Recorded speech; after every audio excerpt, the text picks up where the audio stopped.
Uh, okay, I got it. I see the record.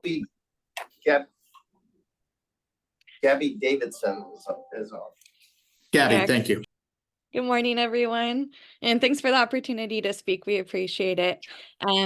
My name's Gabby. I'm with the California Association of Food Banks and the CalSAWS Advocates Group, and we really appreciate the effort from the project to protect client information and fend off the attacks of bad actors seeking to harm beneficiaries. We understand this issue will be discussed later in the meeting, and your public comment is regarding the resources provided to support the clients. Specifically, as part of the response, we understand that impacted clients were sent a message referring them to call the county to get help with their account. And we know that the workers are supposed to do a warm handoff of the client to the tech help desk for support when a client experiences a technical issue with Benefits Cal. However, even after having the help desk in place for a year, workers still seem unfamiliar with this practice. In a comment on a social media thread, a client shared how after receiving the alert message, they were on the phone for over an hour with the county, and at no time were they referred to the help tech desk, and their issue was never resolved. So we really appreciate how much effort eligibility workers make to support clients in managing their benefits. And this is not a critique of their efforts. It's simply too much to ask them to pile tech support on top of everything else that we're asking the counties to do. There's no data that we know of to demonstrate how many people are turned away because the worker doesn't know how to refer them to the help tech desk. And we recommend consideration of one or more of the following changes. Implement measures to track and monitor access to tech support to ensure people are getting the help that they need. Add an option to county IVR phone trees for Benefits Cal Tech issues so people can be referred to trained workers. Consider using the PEBT model to utilize live chat for tech support. And ideally provide a public-facing option for technical support. Thank you for the work being done to protect client data. While recognizing these crucial steps, we also encourage a similar level of commitment towards ensuring accessibility to essential benefits and services vital for preventing hunger, homelessness, and sickness among those in need. Thank you. Thank you, Gabby. We always appreciate public input on items like this, so we'll definitely take that into account. I think I see Ruben with a hand up. Hi, all. Yeah, this is Ruben. Good morning, everyone. Thank you so much for the invitation. Just wanted to lift for you all that in the December meeting, we came with a question and request for us to address the computer defect that had impacted college students. And just wanted to share our gratitude because there's been a lot of responsiveness and support and proactive energy going into that. There's been communications that have coordinated and supported this effort across multiple counties with a formal communication going out. So just want to say thank you so much for willingness to receive public comment, organize, activate, and support. At the moment, we are painting done on a final report confirmation so that we know exactly how many. There we go. Oh, can y'all hear me now? Yes, go ahead. Continue. Was it just silent this whole time? No, we started off as you acknowledged, I think, the good work that we've been doing and communicating about resolving the defect, and then it cut off shortly after that. Oh, gotcha. Yeah. So just gratitude for that activation. And at the moment, we're just confirming the process for the final report to confirm how many counties were impacted, students that were restored, and students that were not restored. So just gratitude. We also wanted to share gratitude for all the great work that everyone has done from the CalSAWS side, county side, and CDSS to update the CDSS CalFresh dashboard with college student data. We know that migrations are still going on and that it takes a lot of work, but just seeing 163,000 college students in the month of August, which is the latest month, has been game-changing for us to have conversations with our institutional leaders, community leaders, and county leaders as an affirmation that the work that is going on is having a major positive impact. So just wanted to share appreciations. And then the last thing is just to celebrate John and everybody that's been part of John's journey as John transitions. just sharing our gratitude. We always want to show up for community when we're in the party and when we're leaving the party. So just that appreciation on behalf of our community. Hope everybody has a beautiful rest of this meeting. Thank you very much, Ruben. Appreciate the comments. Any other public comment? And I'm gonna wait a little extra second here. Okay. All right, hearing no more public comments, we'll go ahead and venture into the agenda. I just want to highlight that we have approximately 5 items on our consent calendar and 14 informational items. Now, since we had our conference last month, we have a few informational items beyond our norm just to try to catch up on the topics. So we have a full meeting today. John, we'll go ahead and turn it over to you. Very good. As you said, Michael, a very full consent calendar. We have our minutes from our last meeting. I think all of the action items are either for a future date or going to be covered during the agenda. So they're up for the board consideration. We have a number of change notices. The first one is we're seeking approval of the Accenture change notice number 31, which includes a couple of premise items, CalWORK, child support, pass through to families. And housing assistance and eviction and county purchases. In this change of notice, we also did some WAN updates and some administrative no cost changes as we've gone through that. All of these items incorporating the county purchases and really reconciling our budget to our contract and working through that. All the costs of this change notice are funded through the premise funding and county funding, and the current year costs are accounted for in the 23-24 CalSAWS JPA approved budget. We also have approval of ClearVest work orders 1 through 3. We keep doing ongoing work on correspondence, making sure that we're moving translations and changes. It's a constant flow of changes to that. We want to make sure that our QA partners are involved in that.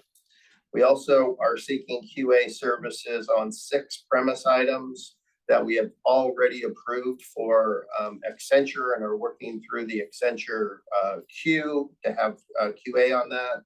Things like FSED, the CFAP expansion, child support pass-through, housing assistance, and other premise items. So that's in there, as well as a ClearVest work order that includes some additional project management services.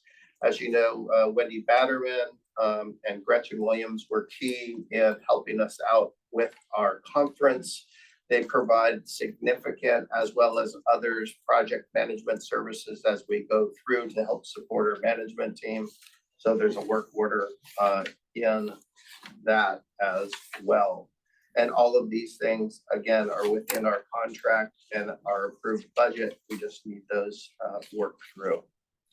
We also have approval, or seeking approval of Deloitte implementation support contract, work order 7, which just incorporates county purchases because the general scope of work for all 18 counties has closed. We extended the term so that counties can utilize the county purchase.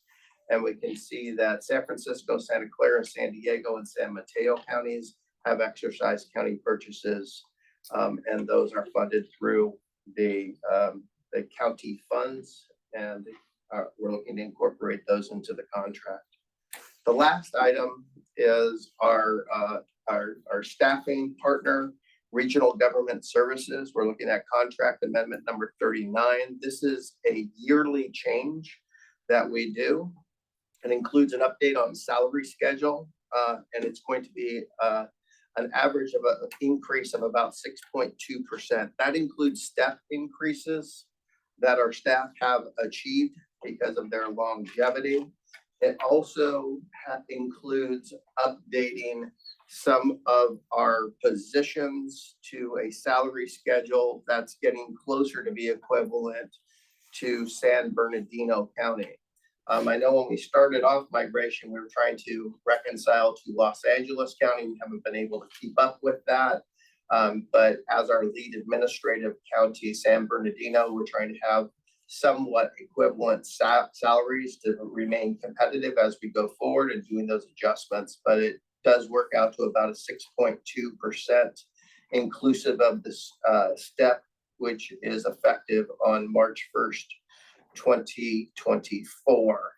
And this also does some administrative cleanup on eliminating unused position descriptions and updates position titles and those types of things. So this is an annual item that we go through and some reconciliation. And the costs are funded through the CalSAWS IAPDU, and current year costs are accounted for in the budget that the board has approved. So pretty long list of consent items, but it's open for board discussion or to move. Thank you, John. On that very last item, so you said it's performed annually. So we do kind of a check against the market, and also using San Bernardino County as a barometer every year to try to evaluate where our position ranges are. Yeah, I think we always look at, our cost of living, how we do that each and every year and do a cleanup. We don't do a reconciliation every single year to try to see where those schedules are. This is one that we've needed to do in particular this year. We try to keep up, but I just want to know that not each and every year we're able to do sort of a reconciliation like we've done this year. We were just falling pretty far behind after the pandemic and those types of things, where we wanted to make sure that we did that reconciliation this year. But we do always have an annual update that comes before the board this time of year. Okay, thanks, John. And then on the ClearBest work orders, I see that there is some alignment with the change orders that are also approved in this consent calendar. But do they tie to previous approved change orders as well? Yep. That's correct, Michael. Okay. That's what I thought. Okay. Any other questions or comments from our board members or our state partners on the slate of consent items in front of you?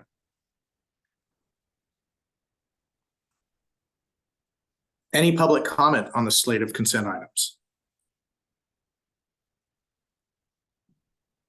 Okay. Do I have a motion to approve? So moved. Marla moved. Okay. And Greg seconded. Very good. Kelly, do you approve? Yes. Very good. Bill, do you approve? Yes. Thank you. Chris? Yes. Thank you. Gilbert? Yes. Thank you. Paula? Yes. Excellent. Kristen, have you joined us yet? Yes. And yes, you joined, and yes, do you approve? That's a double yes. Thank you. Thank you very much. Michael? Yes. Very I good. approve. Rogelio? Yes. Very good. And An, have you joined yet? Okay, motion passes, Michael. Thank you. Great. Okay, I think that takes us into informational items, right? It does, and I think we're going to start off with two really big things. We've been very, very busy here at the project, and we're going to start off with an announcement that was made on February 8th on our ongoing procurements that Tom Hartman has been keeping the board informed of, and spent a little bit of time, him and Betty, walking through that. And then following this, we're going to be talking about our ongoing security incident that we have. But we're going to start off with procurement. So, Tom? Thanks, John. We issued our notice of intent to award on February 8th. That starts the path to potential appeals. The selected bidders were Gainwell for the infrastructure portion and Deloitte for the M&E portion of the contract. We had non-confidential versions of the bidder proposals also posted to the website. We've been going through with each of the vendors and getting them closer to a defensible CPRA posting. The appeal information, the deadline for filing an appeal was yesterday. We did get an appeal filed. It was from Accenture, was for infrastructure, M&E, and the consolidated proposal, or rather results. The initial contract negotiations with both of the selected vendors, Gainwell and Deloitte, commenced yesterday. Gainwell in the morning and Deloitte in the afternoon. Next. And just on the appeal front, there'll be notices and then an appeal panel will need to be formed in order to consider the merits of the appeal and to go through that process. We're going to walk through just a brief overview of vendor selection report. It's posted and it's detailed on the council's website under the procurement tab. It starts out with an executive summary, then describes how the proposals were evaluated, the methodology and processes employed, the results for infrastructure, the results for M&E, and then the results for the third proposal, which is the consolidated scoring, and then the final selection and recommendation across those three potential outcomes. Next. So we received 5 bids. We received 3 for M&E and infrastructure and 2 for infrastructure only. And here are the bidders, and the numbers don't mean anything except to sequence them. Next slide. Betty's going to walk through the scoring, point totals, etc. Sure. Good morning, y'all. This is Betty. So on the infrastructure side, as Tom mentioned, we had a couple of different pieces. Vendors were allowed to bid infrastructure only. So that's what we're showing here. This is the combination of the business and price scoring for the infrastructure bidders that you see in the columns across the right-hand side. Again, we had 5 infrastructure bids.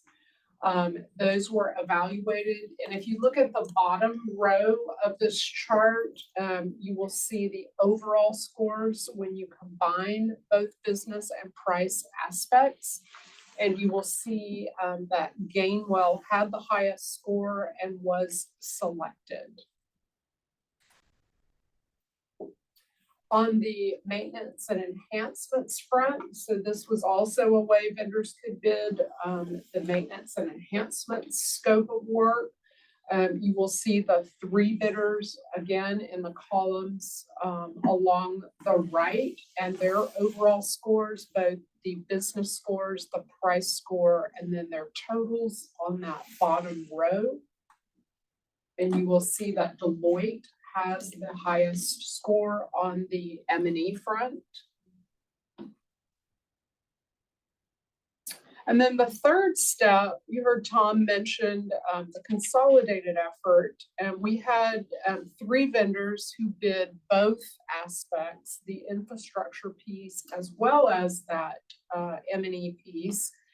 And so what we do in that instance was take the highest scoring results from each of those and put those together. And that's what you'll see. We've highlighted the highest business score on the infrastructure side, the highest business score on the M&E side, to get a total consolidated score of those 2 high bids.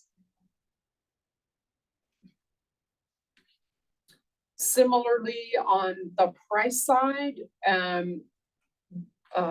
we reflect bidder price points by combining that high score comparator that you saw on the previous slide on the business side, and then we also bring in the price portion of that in this scoring table.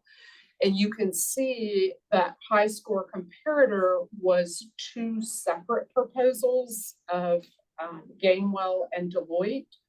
And that is the highest scoring combination compared to the 3 bidders who also submitted combined consolidated price proposals. So therefore, that 2 separate bids comes in as the overall highest score. So our next steps are continuing negotiations with the 2 selected bidders, Gainwell and Deloitte. Once those agreements are finalized, set them for state review and approval on March 11th. deal with any comments that come from the state and submit them for federal review and approval on April 19th. And the contemplated Board of Directors approval for the June 28th board meeting, and use the month of July as a contingency month with a planned contract start date of August 1st of 2024. Let's move on to benefits Cal. Tom, before we move on there, and I just wanted to point out, and assuming approval on August 1st, that would commence a 6-month transition for infrastructure and a 1-year and a transition. 1-year transition period for M&E. Correct. And just one thing about the appeal process is, while the appeal is going on, we're still continuing to negotiate and proceed down the path. The other procurement we've got going on is the Cal benefits Cal re-procurement, and that's moving along well. We're going to take a number of things that we've learned from the M&O procurement and incorporate them into the benefits Cal procurement, things like getting the redactions done ahead of the vendor selection report release, which requires some negotiation with bidders, and a couple of little tweaks like that to make the process a little smoother. But it's on board for, or all on schedule and ready to have a contract start date of September 2nd, 2025. Next. So Just on that, can you go back to the benefits Cal? Sure. I was just looking at a date and then it changed screens. Okay, all right, thank you. So the big one for the vendors is May 29th. It's the recent release of the RFP. Then it's in state federal review, and we did a lot of pre-review. So hopefully that'll go smoothly. We involved CDSS, DHCS, OTSI, CWDA, and the advocate community in reviewing both requirements, and they're in the process of reviewing the full package RFP to see if there are any suggestions they would like to make. And we're planning on getting it off for federal review and hopefully approval March 21st, and give them their 60 days till May 22nd, and the release date of May 29th, 2024 to the vendor community. Back to you, Michael. On the benefits Cal, does it have a, did I miss the trend? Does it have its own transition period? Yes, it does. It has a Oh, it's at the end. There it is. 6-month transition period. Thank you. You're welcome.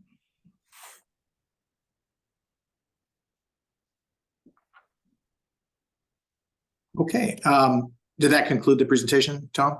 Yes, yes, it is. Okay, great.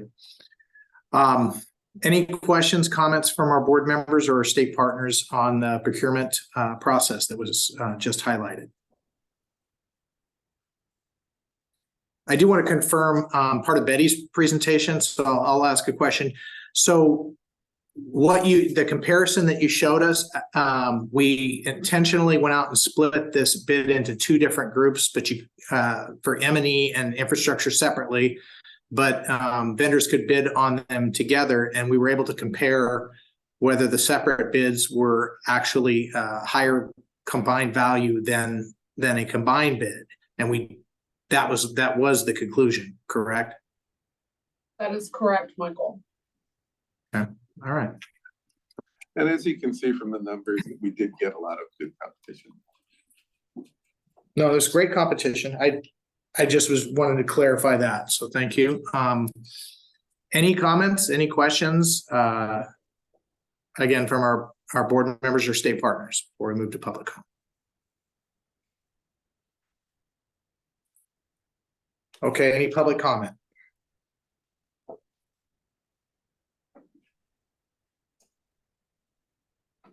Okay, we'll go ahead and we'll go ahead and move on to the next item, which I believe is the benefits Cal update. Pretty important, timely one.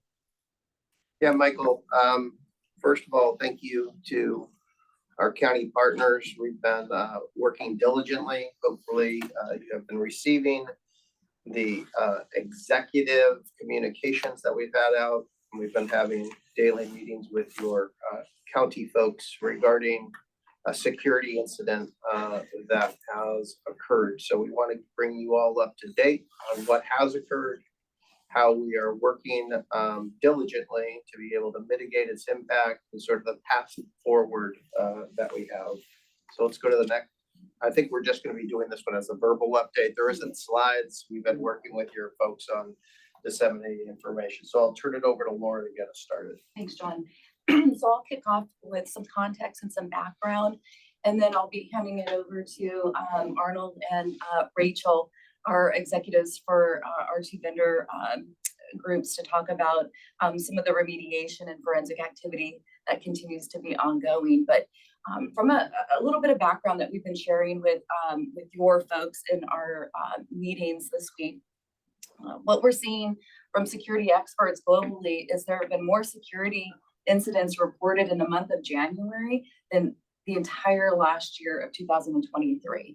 And I wanted to bring that forward to just set a little bit of context on the situation that we've been dealing with here with CalSAWS. We've been experiencing last week, and our technical teams did a great job of noticing some unusual and suspicious activity, deep dive forensic into those activities had brought to light an incident where a bad actor in the cybersecurity in the cyber world has either has obtained stolen credentials. Now, whether that is by them breaching another third-party entity and system to obtain credentials, or purchasing those through the dark web. There's a lot of different ways that folks are able to, unfortunately, obtain stolen credentials for people globally. So with that said, this specific bad actor has taken stolen credentials from some other location, not CalSAWS. So I want to be really clear to make sure we're level set on our understanding on this incident. Our user credentials for CalSAWS, for our Benefits Cal users, our CBOs, that has not been breached. We have no indication that there is any stolen credentials from our CalSAWS solution.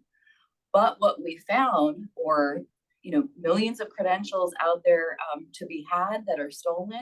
And this individual is very particular about attempting to take these stolen credentials and log into our Benefits Cal website with the assumption that I'm gonna get some hits, because people typically reuse the same password on other websites. So credentials are hacked from website number one. There's an assumption that many of those customers are probably using the same password elsewhere.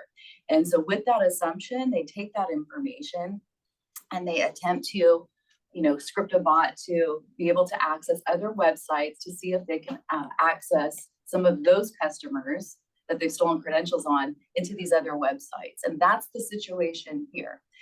3.5 million Benefits Cal accounts that we currently have, 200,000 individuals doing business every day in our Benefits Cal solution securely. But this bad actor has been able to, unfortunately, take advantage of about, to date, 4,800 of our customers who have reused their stolen password on our Benefits Cal website as their credential.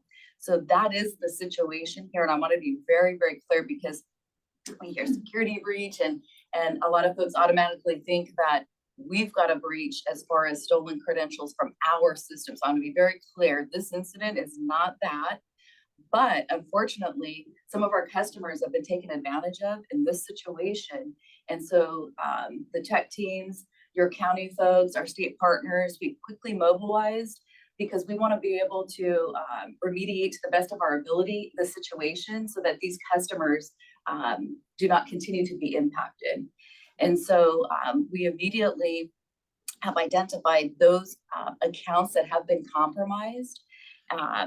We identified those last weekend as we started to comb through all of the information that we had. And we wanted to immediately disable those accounts for about 4,800 individuals to be able to stop immediately this bad actor from continuing to access information within their accounts. Now, ongoing analysis and progress. I'll let Arnold speak to that as to, what data did they access. So that is in progress. But for now, our immediate attention was, how do we stop this? How do we begin to secure and block that traffic through our firewalls? Teams have been doing an excellent job with that.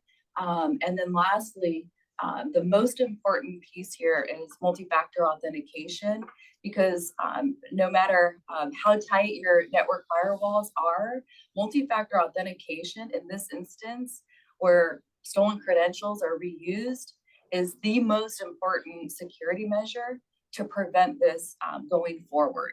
Because as we all know in our personal life, as you sign into a website, you put your credentials and you get that one-time passcode to your email or to your phone.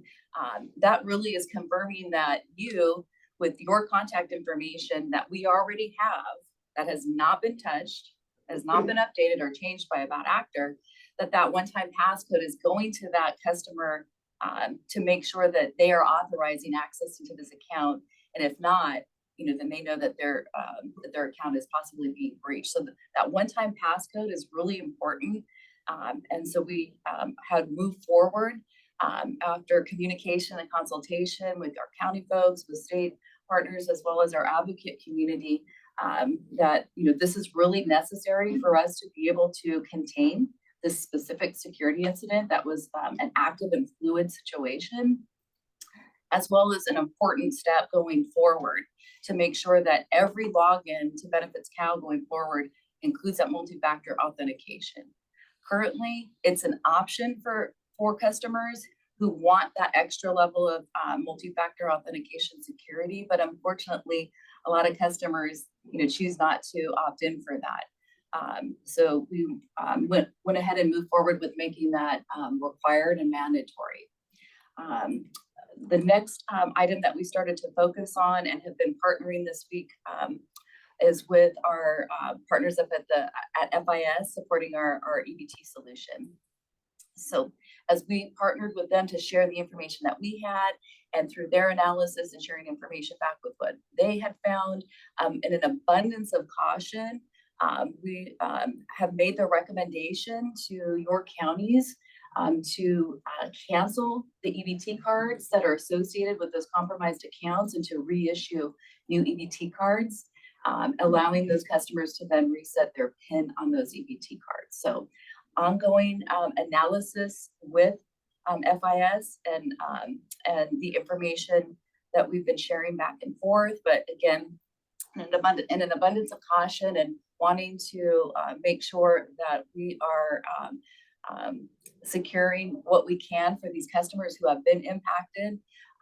That was brought forward yesterday. We talked about that in our daily 4 p.m. call with your staff.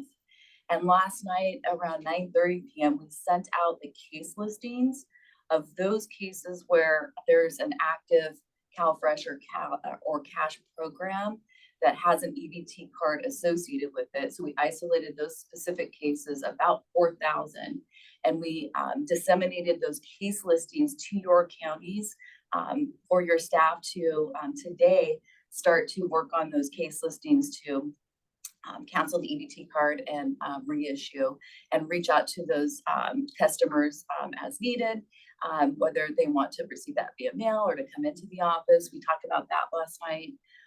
And we too are also sending another email communication to these customers that are impacted to let them know, due to your compromised account, which we had emailed them back on Monday already. So they know that their account is compromised and they're reaching out in order to get their accounts reset.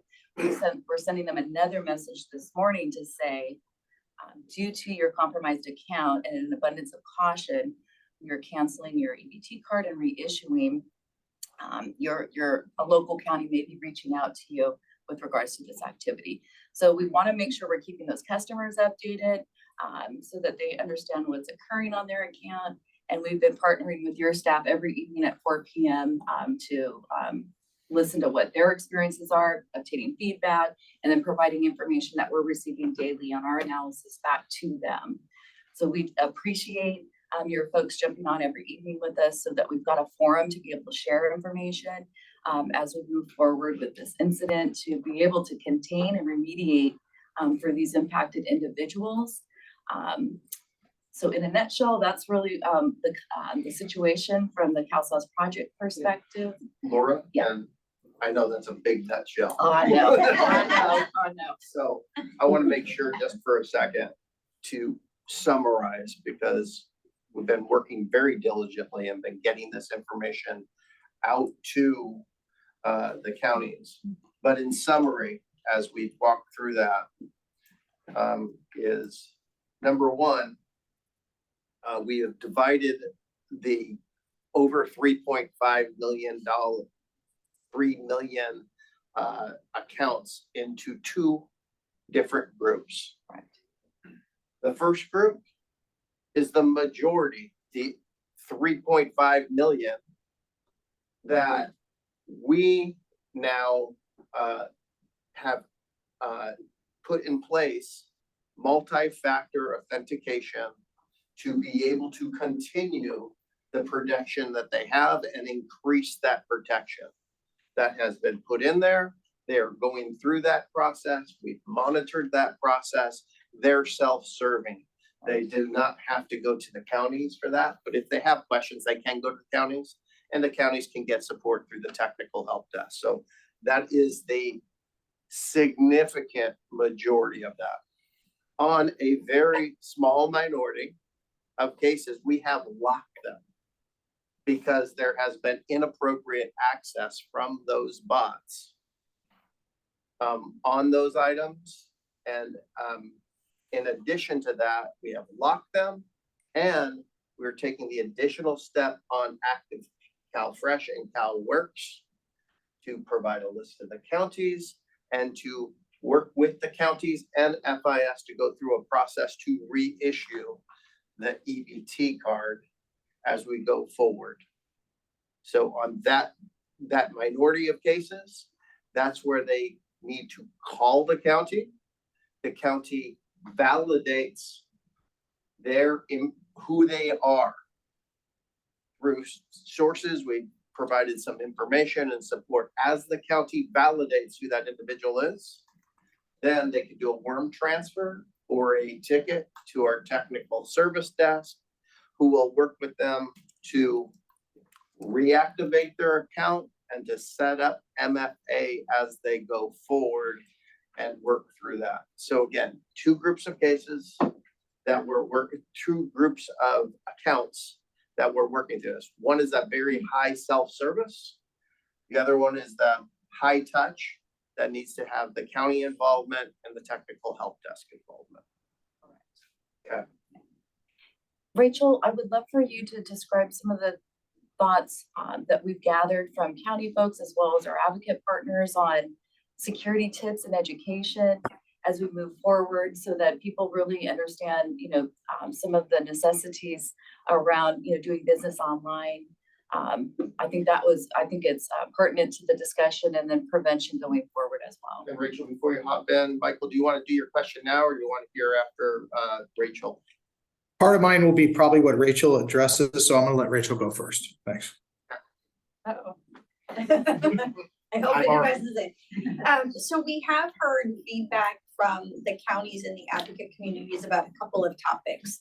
One of them is, are there things that we can help provide further guidance around good passwords and the guidance around passwords, other than just using capital letters and numbers and character and special characters, but to not reuse things across sites, not use common words. There are some things that we do have that look at certain strings. One thing to note is we do also have in the solution today that they cannot reuse the last 24 passwords.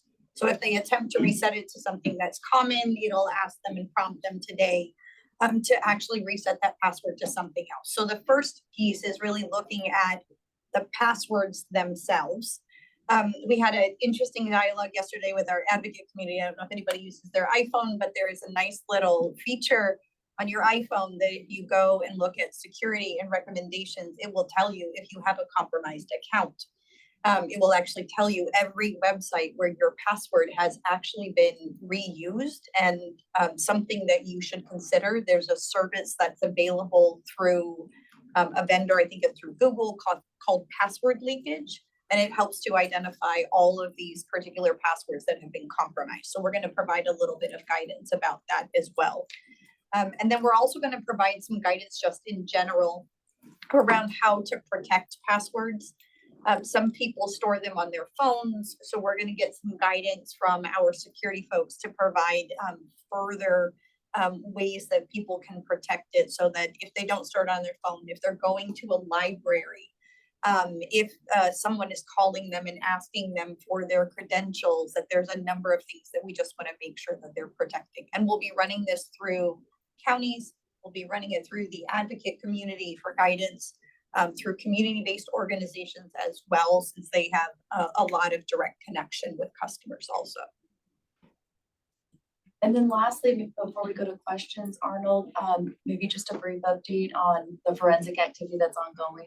Sure, absolutely. So from a forensics perspective, we are interfacing with all of our ecosystem partners, both within CalSAWS, our partners at Benefits Cal, as well as our external interfaces, so that we are acting as one team as we go through to identify potentially impacted population and taking the actions that we talked about around deactivation of the account, so that the owners of those accounts can call in and re-verify before we re-enable their account to be able to gain access back to Benefits Cal.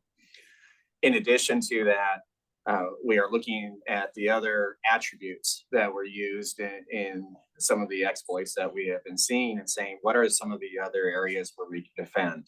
As we know, these security events continue to evolve in sophistication, and we continue to evolve our security stance. The example of that is adding the layer of protection on Benefits Cal with fast tracking the enablement of MFA for all logins, right? That's just one layer. The other layers we have, we're working with our AWS partners around the advanced capabilities that they are developing and how we can adopt those as well. So security is an ever evolving concept that we have to do within the entire ecosystem, and that's what we continue to drive as we work forward with all of our partners to do so. And Laura, two other items on the forensics. As Laura mentioned about the dark web and selling of credentials, it's something that we're continuing to monitor. So we've expanded our keyword search to look for instances where there could be people that are trying to attempt to sell credentials. We did find one instance of them in the initial search that we saw. And then on the forensic side, we're also going through and analyzing in Benefits Cal the entire set of activities and transactions that those bad actors took while they were in Benefits Cal. So we have very, very lengthy logging that helps to know what screens, what documents, everything they've touched, and the team is looking at that also. And then just to wrap up, John, that forensic analysis is key in our reporting to DHCS and CDSS. We have the same privacy security agreements as you all do at the counties with our state partners. And so pulling together that forensic information to know exactly what data was viewed is the important piece to understand a PII, data breach situation for each specific account that was compromised. So that's the ongoing piece that we continue to partner together with our state oversight folks, as well as FIS. We are in constant communication with our security officers, with DHCS and CDSS security officers, and have reported as you do, according to our security processes, and have logged the incidents, and we continue to work very closely with them on this very fluid situation. So I wanted to just highlight that. Let's take a pause there, and like we'll start with questions. Okay, I'm gonna go ahead because I have my hand up for a while. I just want to clarify the numbers and then go through a couple of things. So the two groups, John, you were clarifying is the overall total number of Benefits Cal accounts is roughly 3.5 million. is 4,800 the ones that have been identified that have been accessed inappropriately and have been deactivated? That's the separate group? Correct, that's the Oh, other good. one. I think that number has the potential of growing a bit, probably getting up around 10,000, maybe just right around in that number. We continue to do forensics and look at that, but I think the ones we've known, we've verified, we've locked down, and we're working, your county folks are working active lists on is that 4,800 that we're working through. So yes, those are the two groups. So Michael, we continue to roll back in time to make sure that we got all of those identified. So immediately, the ones that we had seen, more recent activities, but now we're rolling back and making sure that, did we get everything? And we want to go back as far as, we can until we no longer see that type of activity, and then be able to, wrap up the total amount of impacted accounts. And as John said, we do expect that to arise as we continue with this forensic activity. And just to let you know, Michael, as we look at that and we have people resetting their passwords, we are actively working with the counties on 4,800. We have locked a greater number of those accounts up to about 10,000 that we are working through right now and getting lists out on that we still have some work to be done. So as people come in and reset on the 3.5 million accounts, we are reasonably confident that they have not had compromised credentials because they haven't been seen there. So we're actively working with you all on 4,800. That number is going to rise to probably in and around 10,000. We have some accounts that have been locked that we are doing additional forensics on that we have not sent you the lists on yet, but that is forthcoming and that is sort of a fluid situation. But I wanted to let you know that in this account reset with MFA and things like that, we feel reasonably comfortable that they have not been accessed inappropriately accessed. So as they're setting up the MFA, that extra layer of protection is actually working for them. Well, and I really appreciate the project getting on this quickly and taking it very seriously and bringing in every resource possible, because it just disgusts me how the most vulnerable are attacked every time by bad actors out there. And we really do need to make sure that they have every level of protection that we enjoy in our financial institutions. So I don't believe there's any financial institutions out there that don't require MFA at this point. So we are making sure that the most vulnerable in California are also protected with that same level of security. So I'm glad to hear that. I also wanted to know if you guys are pursuing and looking into additional securities to thwart some of these bot attacks like CAPTCHA, or a way of sort of preventing the automated attacking component of that. Yeah, Michael, we do have the latest version of reCAPTCHA already enabled on Benefits Cal.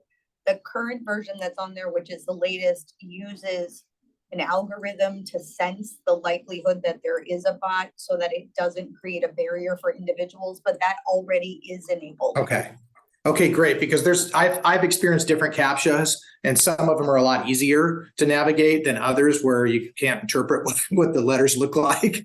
Yeah. But there's some that actually use pictures and different kinds of things that could be much easier for our population to not be impeded by. Correct. We use the one with pictures.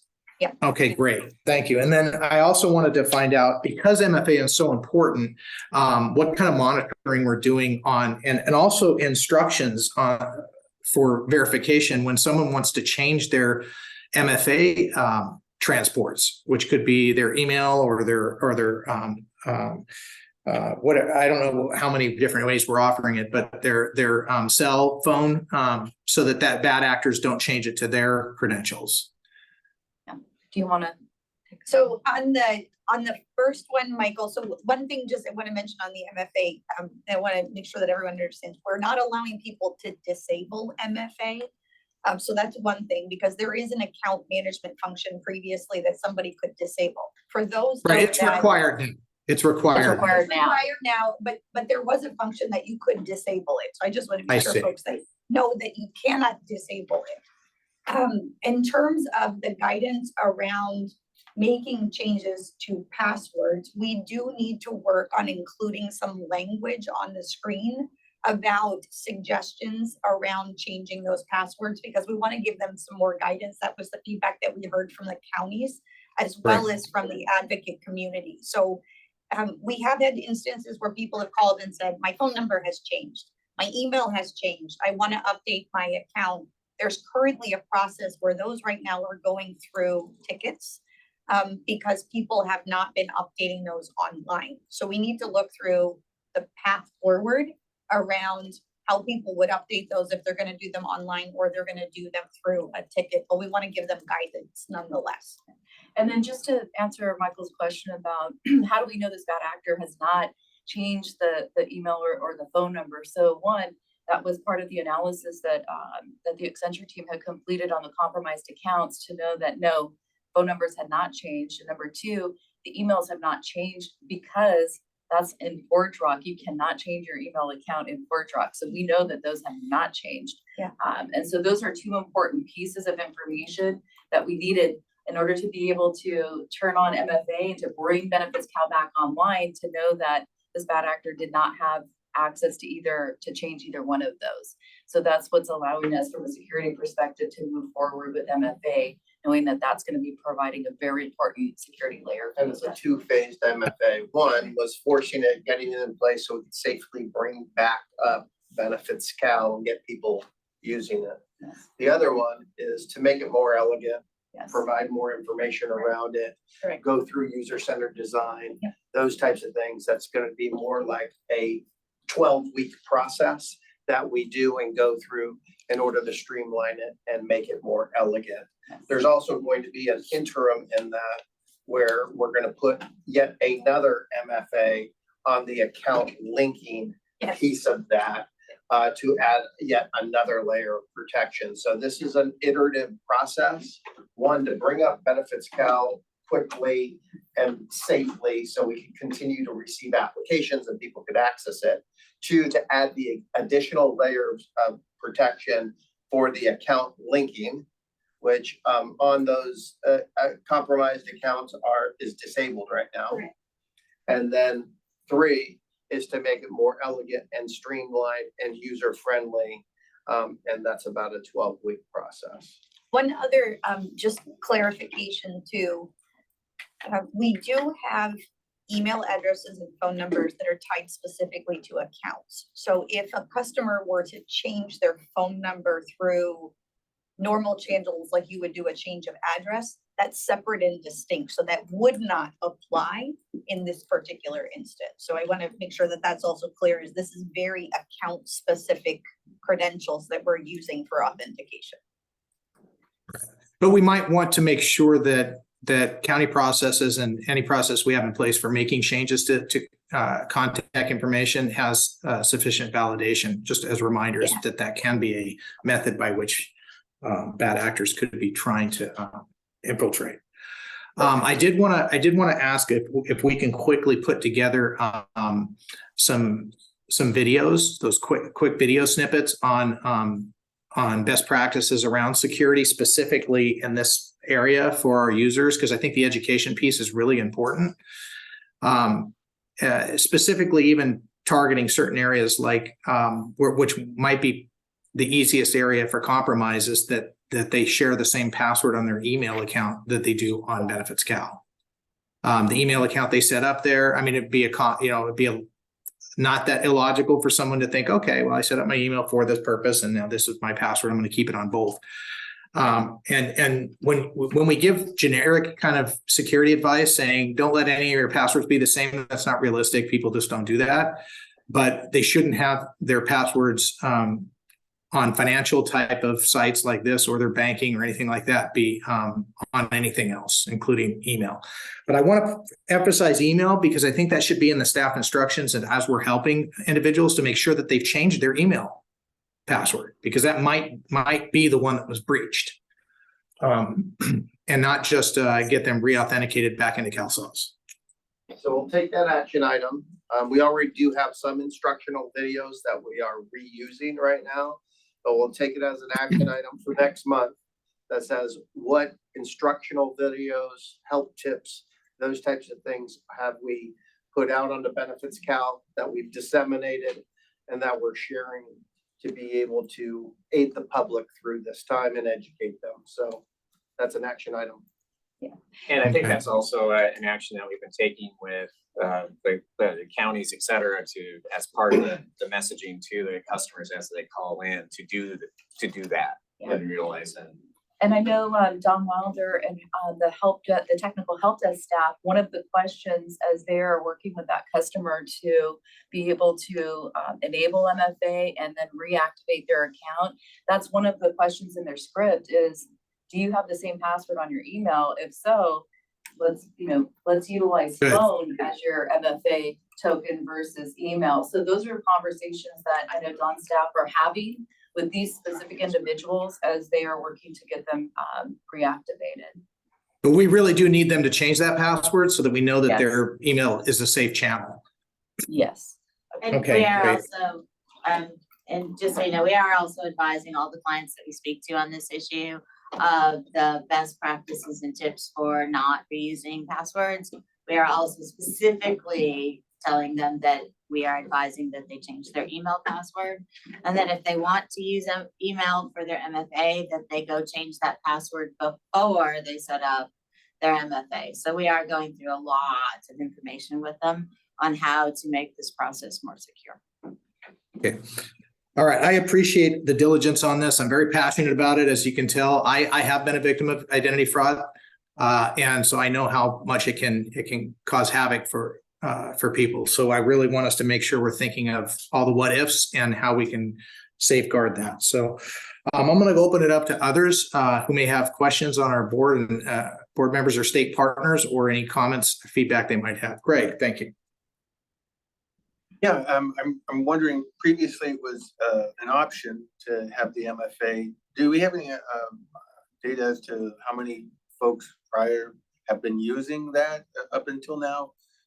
Both the ones that might have been victims and all overall for the entire system? Arnold, maybe that's something we could take an action item back. I know it's a very, very small percentage of folks who opted in for MFA for ongoing access.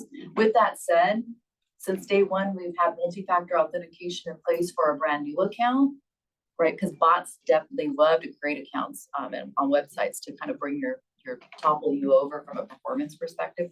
So MFA to create a new account, as well as MFA to be able to reset a password, has been there since day one. So MFA has definitely been utilized by our customers, but more on, at the beginning, and then only when they were doing password resets. The difference here is now they're going to be doing it every time that they log in. But I don't have those numbers, Arnold, do you? I know it was a very low proportion that are actually using MFA on the option basis. I can pull those numbers and provide them. Because it was something like less than 1%. It was. Yeah, it was something like less than 60,000 out of 3.5 million. Yeah. So And so for the user today that goes to try to log in and wasn't a victim, what's that look like for them? How did they get notification that now this is going to be a requirement?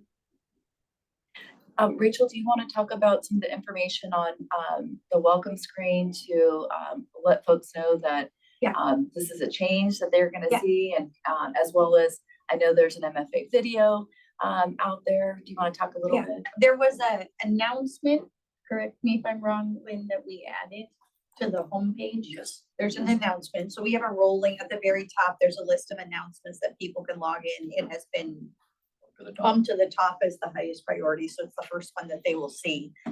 There are YouTube videos for account management that are already in existence. MFA is part of that YouTube video. So that's posted online. It's accessible via help. We can check to see if the announcement actually has a link directly to that. If it doesn't, it might be something we could add as well. Rachel, just to, it has a link to the document. Okay. just to Greg's point. Yeah.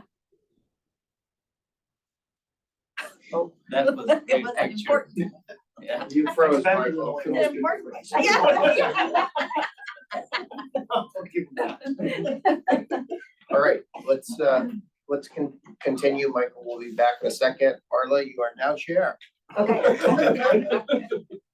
Also, I have a question. Okay, well, let's finish off Greg's Yeah, answer. let's finish, yeah. Do we finish? So Rachel, when they click to log in. Yeah. Instead of getting the Oh, login page the to type in their process that they'll go credentials, they're gonna be prompted to Yeah. create their MFA. Yes, so they will now, the process that someone will follow is when they click on the login, they will log in using their password, and then the next screen that will come up is the authentication of the one-time password that went to their email address. The people that did have compromised accounts will instead get a screen that says enter in your one-time password that's sent to this phone number. The email addresses and the phone numbers, we do obfuscate the majority of it, so you can't even see them. So that's something that we did also protect as part of the one-time password. So that will be the new experience that people will have when they log into Benefits Cal. Yeah. One other thing about that, I know that, obviously the security is paramount, but is there any analysis of, how this might be, a barrier for some and what effect that's gonna have on our users? And as far as further outreach in order to explain to folks why this is being done and how to make it best and most easy for them.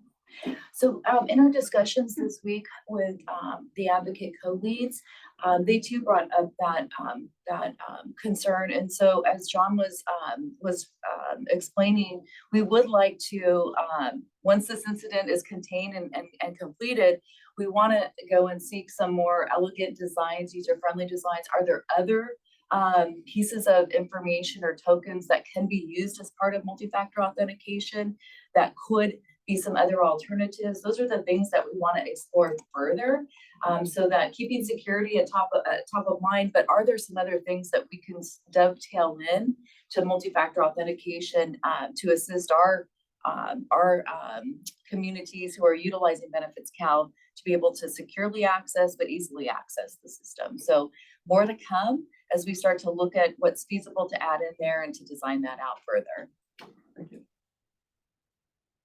And I think that Marla was up next. Thanks. I really appreciate this conversation around the MFA, and I agree with everything that Michael and others have said about how important it is for our population. I wanted to go back to the issue about what is the device that's being used for the MFA, whether it's an email or a phone number. So you said earlier in the conversation, well, the email address is in Fort Rock, so that can't be changed. I think our population has very fluctuating email addresses and phones. I think that especially phones, I think they turn over very quickly. So what is the process to change an email or phone number, and why can't it be done by somebody who hacks into the account? So now that we have multi-factor authentication in place, we're not going to allow anybody to make a change to a phone number or an email until they've completed that whole verification process versus, before we did not have that security layer. So do you want to? There's an account management function in there, Marla, that does allow people then for their one-time passwords to update their phone number so they can go online. It's part of the account management function. So they can go in and say, this one time I want the code to be sent to this phone number, not the phone number that's on record. It's an ongoing associated with their account. So once they change it, that's where it will go. So they'll have to continue to update it if it is something that will change. Yeah, they're unable to specify a new phone number for that During specific the MFA session. process.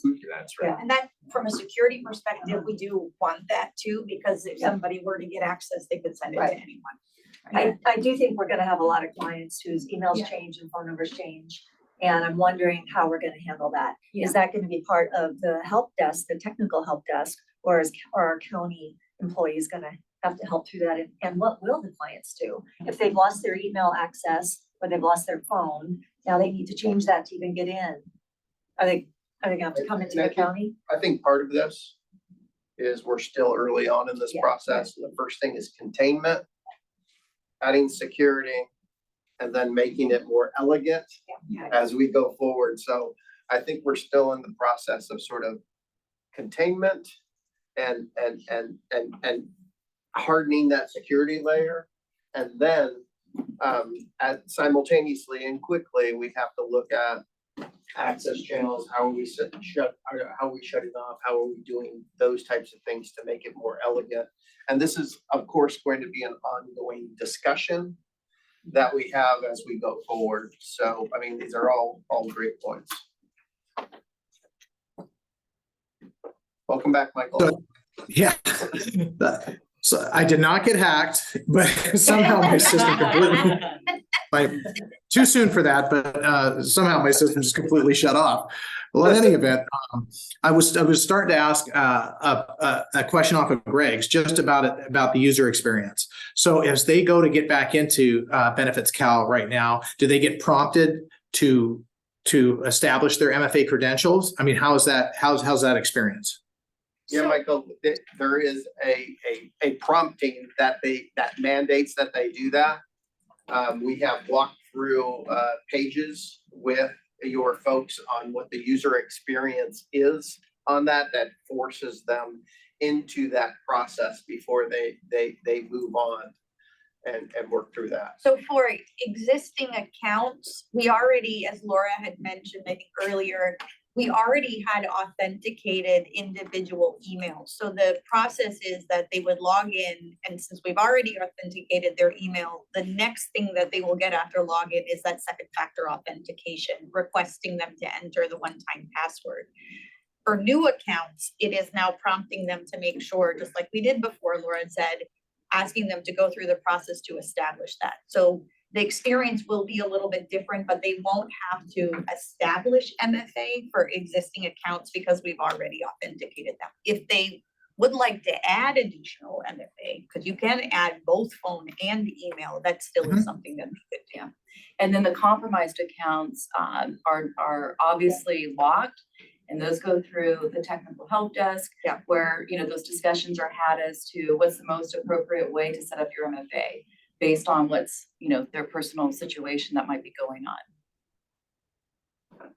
So Rachel, do we offer both email and phone-based MFA right now? We offer both, but we are using email right now for the uncompromised accounts. And right now it was set up to default to phone for the compromised accounts, but there are both. We are exploring, as Laura had mentioned, other things in the future as additional authentication mechanisms too. Yeah. All right. Well, that's good that you mentioned that, because that helps mitigate the compromised email component, and them reestablishing their email password would be one way to sort of secure that. Okay. So Michael, any other questions we want to entertain from our board members? I know Jen put a statement in the chat that I think is part of Marlo's question, which is probably what happens. So John, we must have a process we follow, and then we need to look at making it a more eloquent process as we move out of the triaging stage of this. Yeah.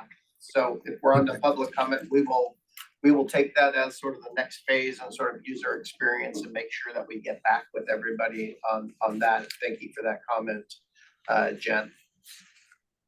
And then I see Jen's hands up. Hi. Yeah, we'll go into public comment here. Thank you. Okay, thank you. I have a few questions. Thank you for this robust conversation. First of all, in terms of following up with people whose accounts have been compromised, it sounds like another email is going to be sent.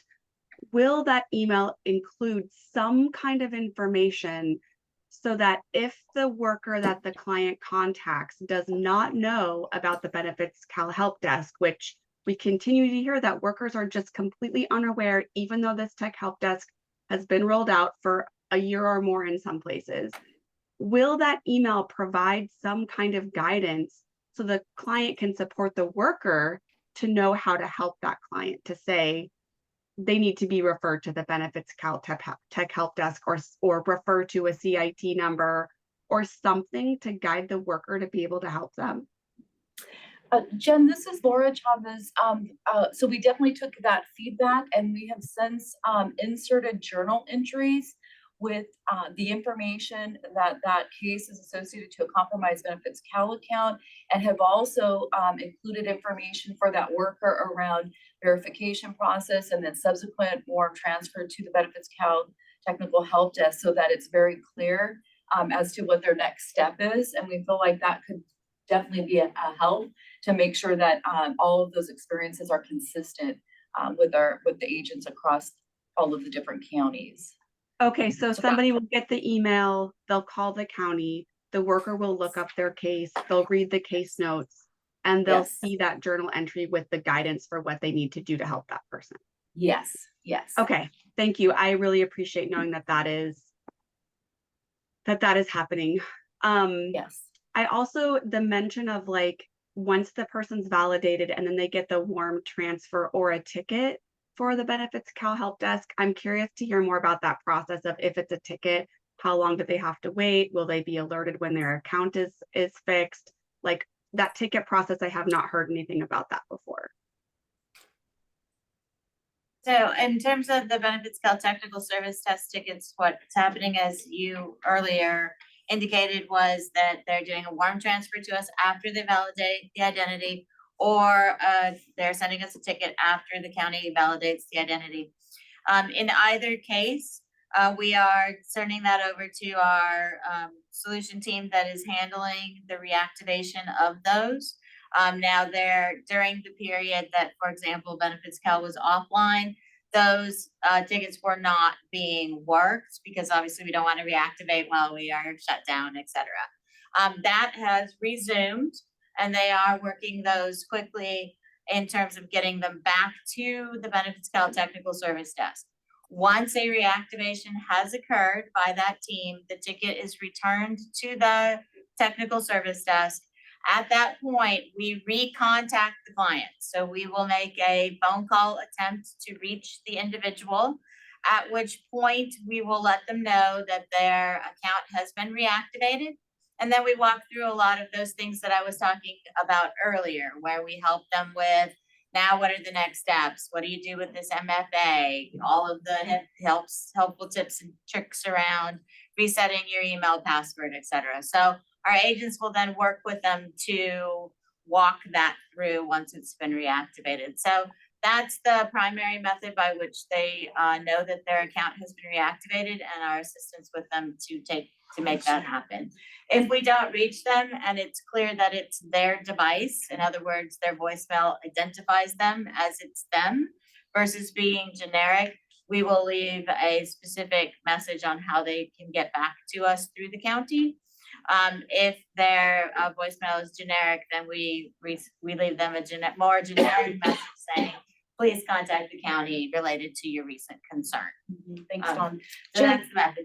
I just wanted to highlight, Jen, a scenario where a ticket might be generated versus a warm handoff might be when somebody walks into an office, right? Because you know, they're obviously not on the phone. If that's helpful. Yeah, that's great. Thank you. I had a couple other questions.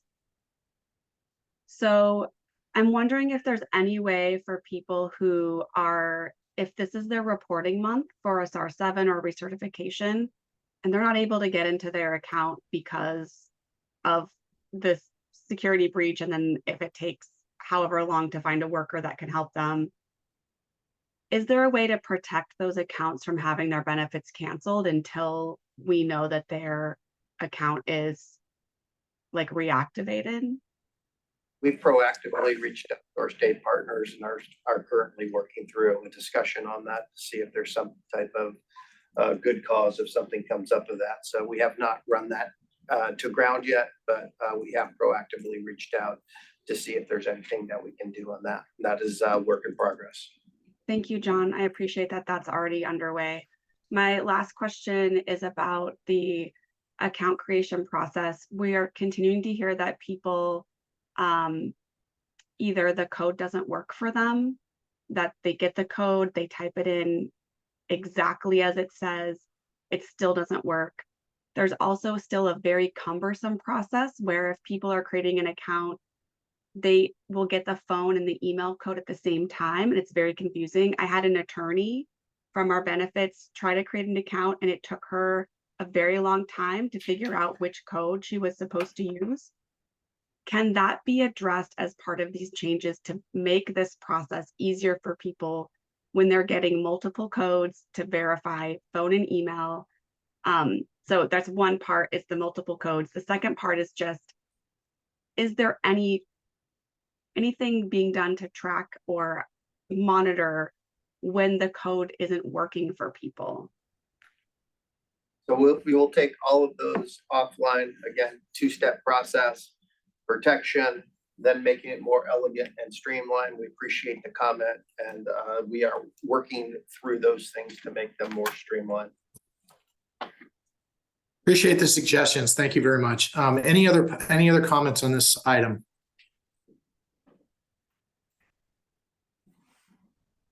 Okay, we've got 13 more of these, but this was a very important discussion. Yes.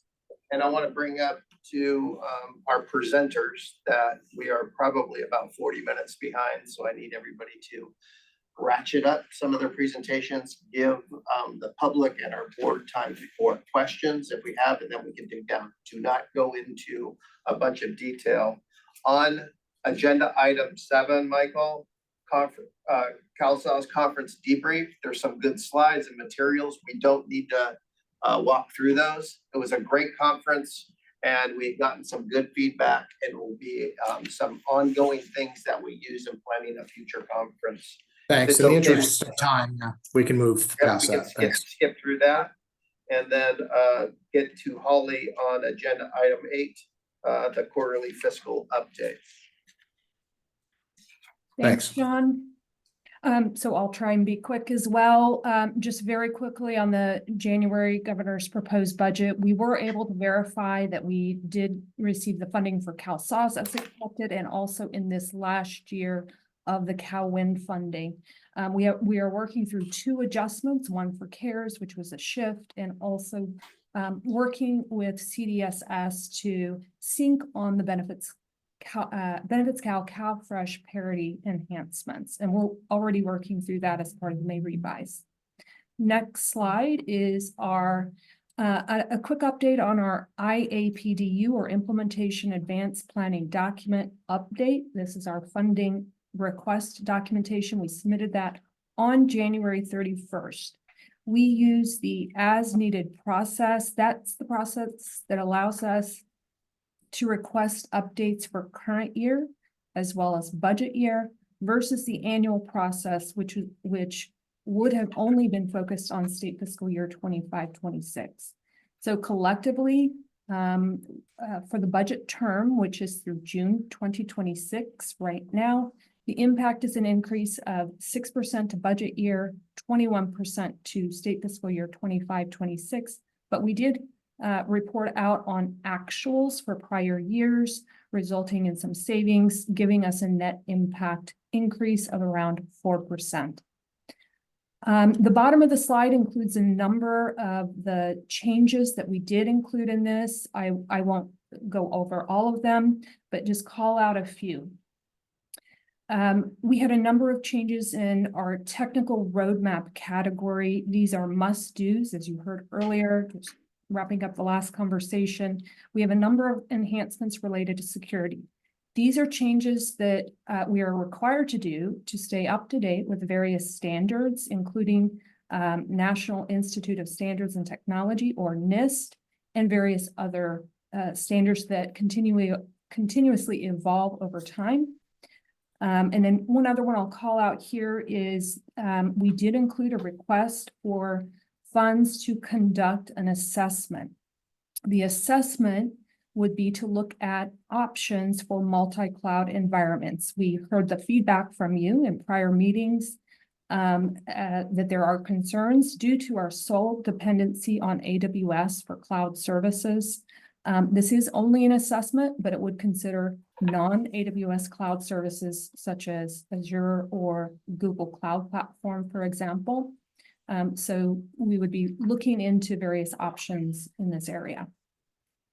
The other items are related to routine annual updates for hardware, software, central print.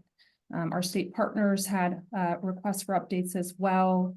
We had some realignment of wood tip. One other one I'll highlight is we did include funding for workload and assignment enhancements. And I know there's more information on the status of that planning for those enhancements a little later in the agenda. So those are the main highlights for the IAPDU. And that is just going through the review and approval process. Moving on through our fiscal update, this first slide is just how we organize the information, so we can jump to the next page. This gives you the view of the latest allocations, last approved allocations compared to actuals and projected costs. Actuals are through the March payment month for vendor invoices that we expect to be paid in March. Our county costs in the actuals column is inclusive of December claims submitted in January. The remaining projected amounts for the D&I category include some county support staff, some travel closeout. We have release of holdback coming up. And then as reported last quarter, we are expecting the balance to have some savings as noted in those first couple of rows related to facilities, some small amount of post-implementation support that came in a little less than planned, and other staff and travel savings. So we're closing out those D&I, or coming to close out on the D&I categories. You'll notice we do have a small shortage in our M&O category. That's because as we updated our IAPDU, we realigned our projections, and normally we don't shift between the cost allocation categories, but because we are utilizing that as needed process that gives us that opportunity to make changes to current year, we are looking to take advantage of that in order to include some additional costs in the M&O category. Premise, we did make some significant changes here in anticipation of our going through the May revise. We are shifting several of the premise items out to align with the work that is being planned. We had some savings there related to ARPA that closed out at the end of federal fiscal year 2023, so last September. And then CalWIN, we have wrapped up all of those services. We are just doing final reconciliation of the vendor costs. Combined, across the portfolio, it's just over 98% utilization. So next slide is your standard slide for county support staff. These are the D&I allocations. That's part of those items. We're still expecting to see some claims come in. The next slide is our consortium personnel details. We did update our FTE counts here as we closed out our D&I staffing counts, and those have wrapped up and concluded. The next slide is our the costs associated with system change requests. This is our M&E category. Again, we've wrapped up CalWIN, going through final reconciliation there. We will fully utilize CalSol's M&E, and then as I mentioned earlier, we had some savings in the ARPA category under premise. Additional details for the M&E category are on the next slide. These are the hours by service month. And as a reminder, your JPA packet has a very in-depth report on the details associated with the hours. We do continue to trend to full utilization in all of the categories. And with that, I'll go to the next slide. These are our contract obligations related to SLAs, liquidated damages. I want to call out here in the bottom half of the slide. This was related to some credits associated with our CalWIN contract. So we can now, these credits have been cleared, and we will be closing this category out.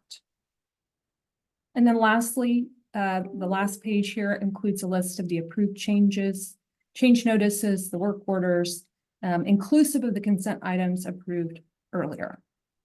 With that, I will turn it back to you, Michael, for any questions. Thank you, Holly. Everything looks pretty good on what you've shown here. I think this, if I'm seeing it right, this will be the last fiscal year where we have either C4, LRS, or CalWIN actually as line items in this. Is that correct? You shouldn't see any C4 or LRS. We closed that out. Well, last I know those are CalWIN, already. yeah, CalWIN definitely. This is the last year. We're just closing out all final invoices and just validating all the costs.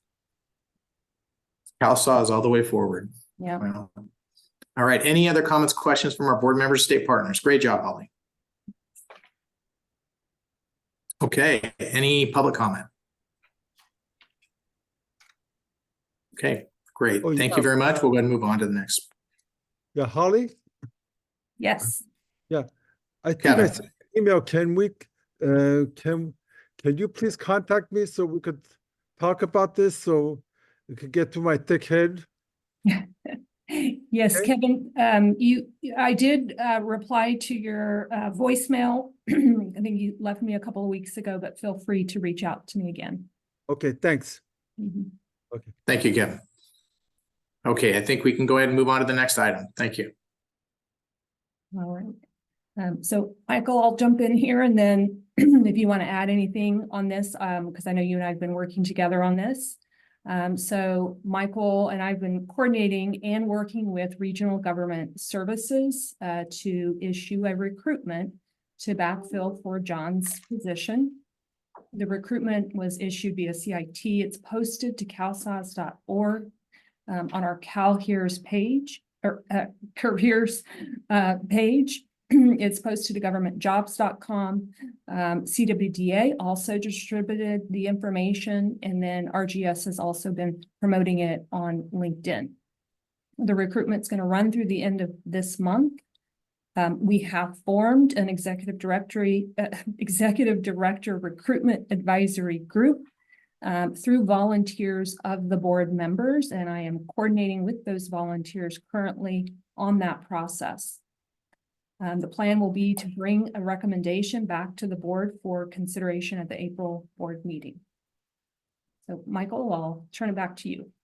Well, Holly hit all of the main things in terms of timing and what we're doing in the next several months. So this month is at the end of this month, that's the solicitation period. And so hopefully we'll have a great group of candidates that are interested in this terrific position. And it's going to be impossible to replace somebody like John Boulay, but we're going to certainly try to find a new leader to come in behind him that'll keep us with some continuity and really trying to keep driving innovation forward. I'm confident we will be able to do that. And Holly's been a tremendous help in organizing this, and we will definitely have board input and involvement throughout the process. Any questions or comments from our board members or state partners on this item? Any public comment? Okay, then thank you, Holly. Appreciate the update. We'll go ahead and move forward to the next item.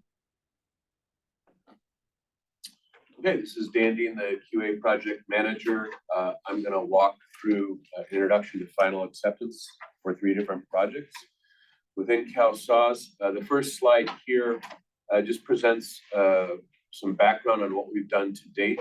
There were 3 previous final acceptances that have been signed off related to OCAT, Benefits Cal, and the 40 county migrations. The ones we're here to talk about today are related to the CalSAWS core system. That has a 30-day final acceptance period, so Arnold will be introducing it today, and we'll be bringing it back in March. Central Print final acceptance from Gainwell, Dawn will update on that. And for Cal and implementation support, Rachel will provide updates on that. It'll come back to me with what QA has done to confirm that those steps have been completed and highlight the open items that remain specific to CalSAWS. So with that, I'll transition to Arnold. All right, thank you, Dan. So the purpose of the final acceptance is to bring to close the vision of the conversion onto a single platform. So we're making sure that we have met the requirements to the Calhoun County's migrations that we're meeting the performance requirements, and that we contain zero cosmetic or non-cosmetic defects related to the conversion at the end of the acceptance period. It's really based on a two-step approach. The first step is right now with outlining what our criteria is and using the 30-day period of February 1st through March 1st to review overall system performance and to meet the criteria for requesting final acceptance. We will be coming back in March of 2024, so next month, at these meetings to review the results of the performance period and whether we have met the criteria to achieve final acceptance, or if we can ask for consortium director's discretion. Approval of the CalSAWS migration final acceptance leads to the release of the final payment to Accenture for the hold that it's currently held back for the CalSAWS DD&I project. We move to the next slide. I won't drain this like I did yesterday in the interest of time, but this is ultimately showing the culmination of the partnership that we've had over the last 20 years as we've achieved the vision of the 58 counties on a single system. Started on March 4th of 2019. We had the C4 final acceptance of May of 2022.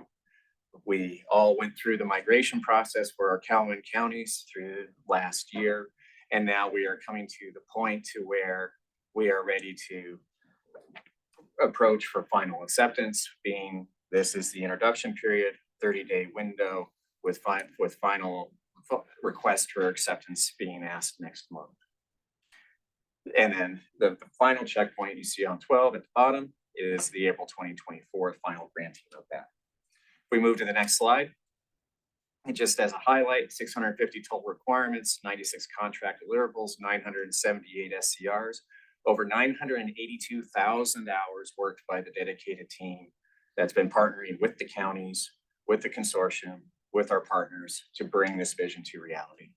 If we move on to the next slide. CalSAWS final acceptance deliverables include the results of the 30 consecutive day final acceptance period. So our performance requirements, status on our open non-cosmetic defects, and a summary of the key lessons learned and recommendations of improvements to the CalSAWS software.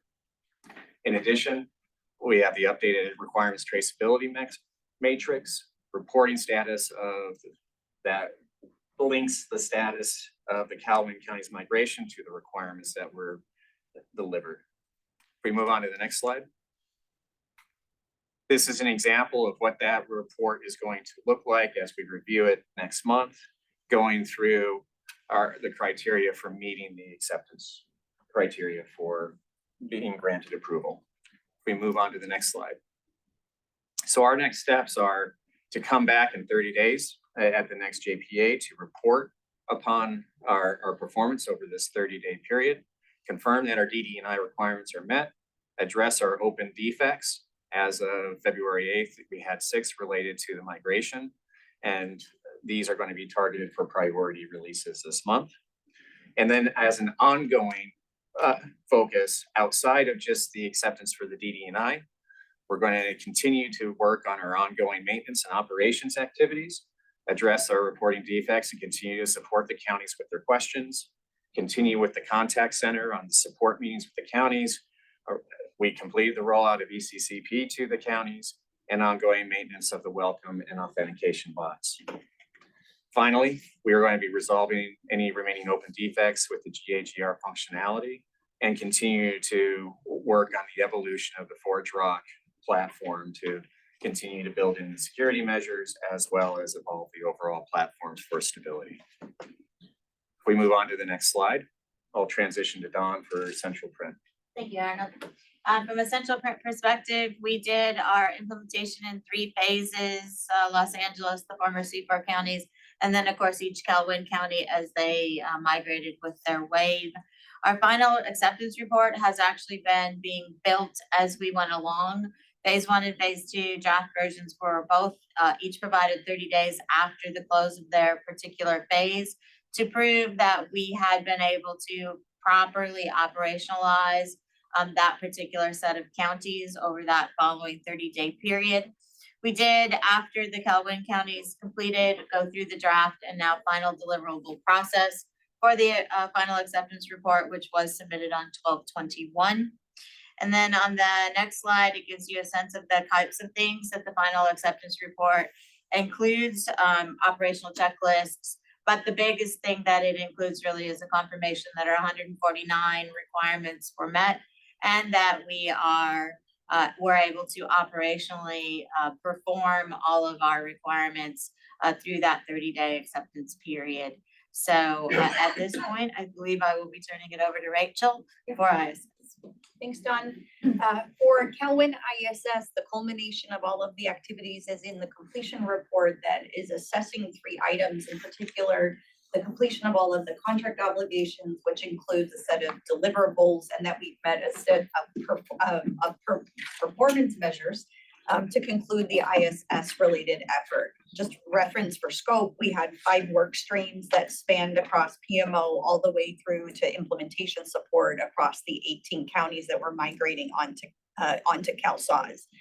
If we go to the next slide, from a measure perspective, we have nothing outstanding at this juncture, whether it's items related to the work plan, requirements, deliverables, everything has been completed.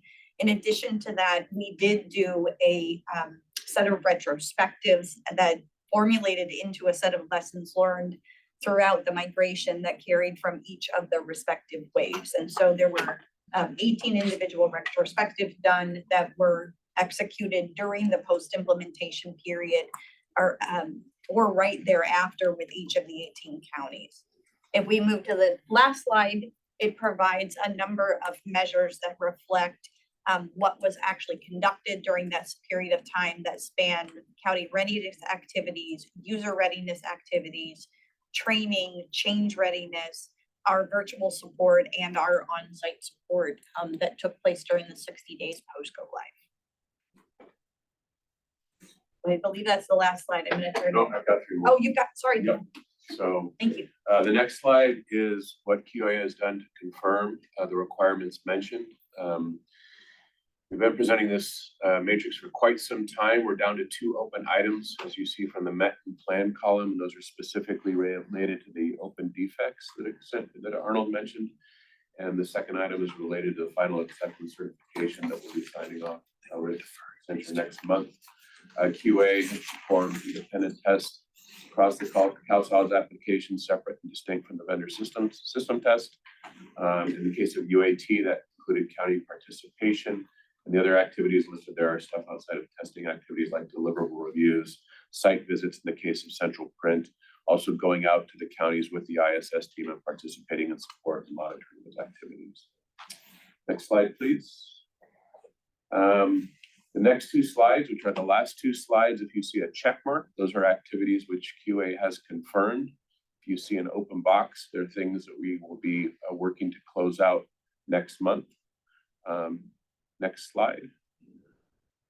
We cover central print with everything closed out, and then there at the very bottom, we're going to leave those boxes open forever. Those are the types of activities QA participates as part of ongoing M&O. With that, I'll pass back to Mike. Okay, thank you. Any comments, questions from our board member state partners on that presentation?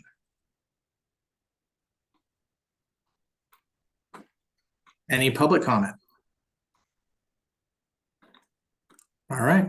Well, it's always great to reach final acceptance. So this is a great place to be. Thank you very much for everybody working on that. We'll go ahead and move into our next item.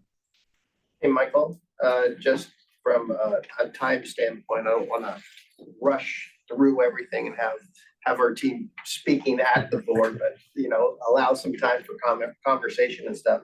I think looking at the agenda, we could probably, the contact center update and the quarterly statistics update that is there.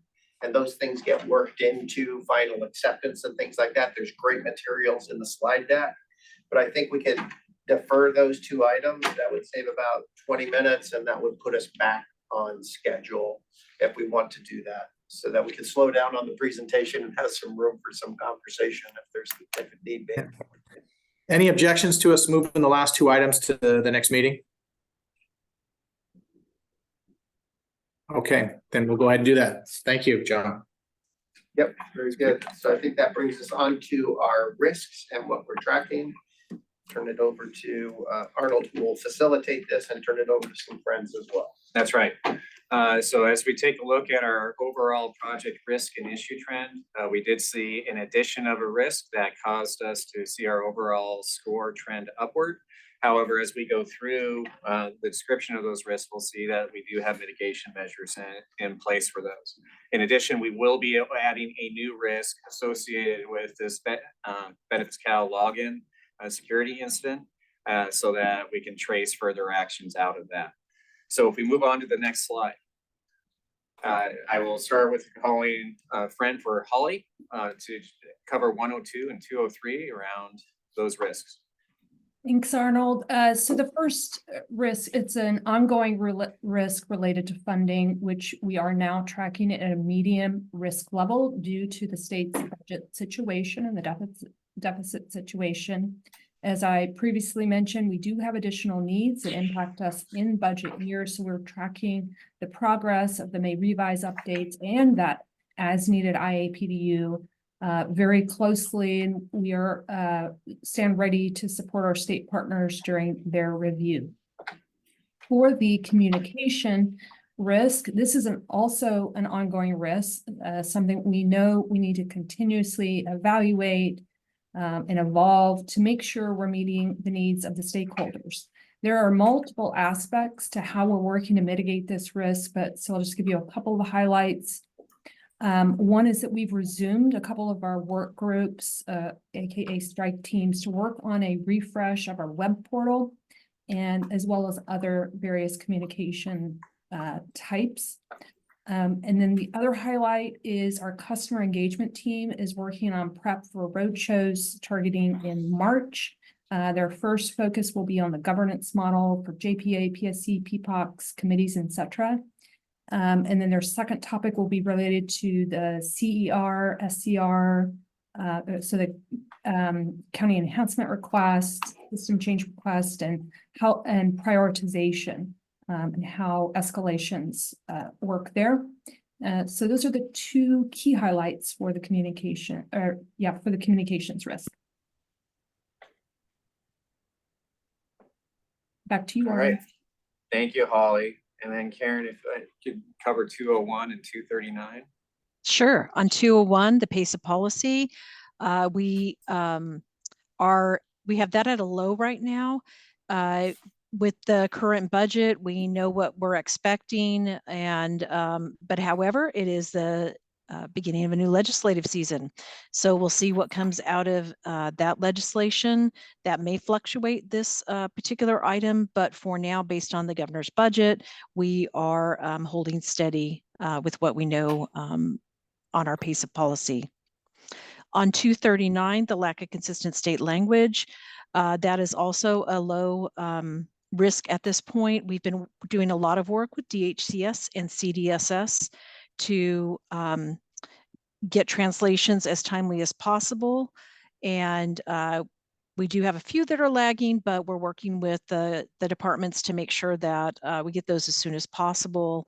And also both departments have been great about informing us of what upcoming work they're planning in the correspondence area. And that helps us with our planning so that we don't end up having something on our list that we put into the system and then only to find out that they're looking to do a rework on it. So the communication in this area has been very good. And those are my two items. Thank you, Karen. And then Lynn, could I ask you to cover 246 and 290? Sure. For 246, that one is for the Code for America and Get CalFresh and getting prep to sunset it. We're definitely still working through the last few items on solutioning what it might look like in conjunction and working with CDSS and Code for America. We're doing some costing efforts around that. Now, Holly did mention that it is also a part of the budget consideration. So that we are looking at what it might mean for us and how we're going to be continuing to move forward to help supplement and refine that. We have been adding changes as we go. In fact, January, we had at least 3 items that have gone in. But again, some of those will be covered during our Benefits Cal update. As I move into the ROI one, for item number 290, that one we are definitely continuing to meet. I too will have an update later on the agenda for that piece on it. Definitely making some progress, getting the policy refinements, moving into now some operational discussions, and then we'll be quickly following up with what does that mean for automation? Arnold? Thank you, Lynn. And then Sean, if we could have you come off mute and then cover 296 and 297 regarding the reporting. Good morning. So 296 and 297, if you remember, are very similar in nature in that they're regarding the county's ability to adopt both the state and fiscal reports, which is 296, as well as the management and ad hocing, which is 297.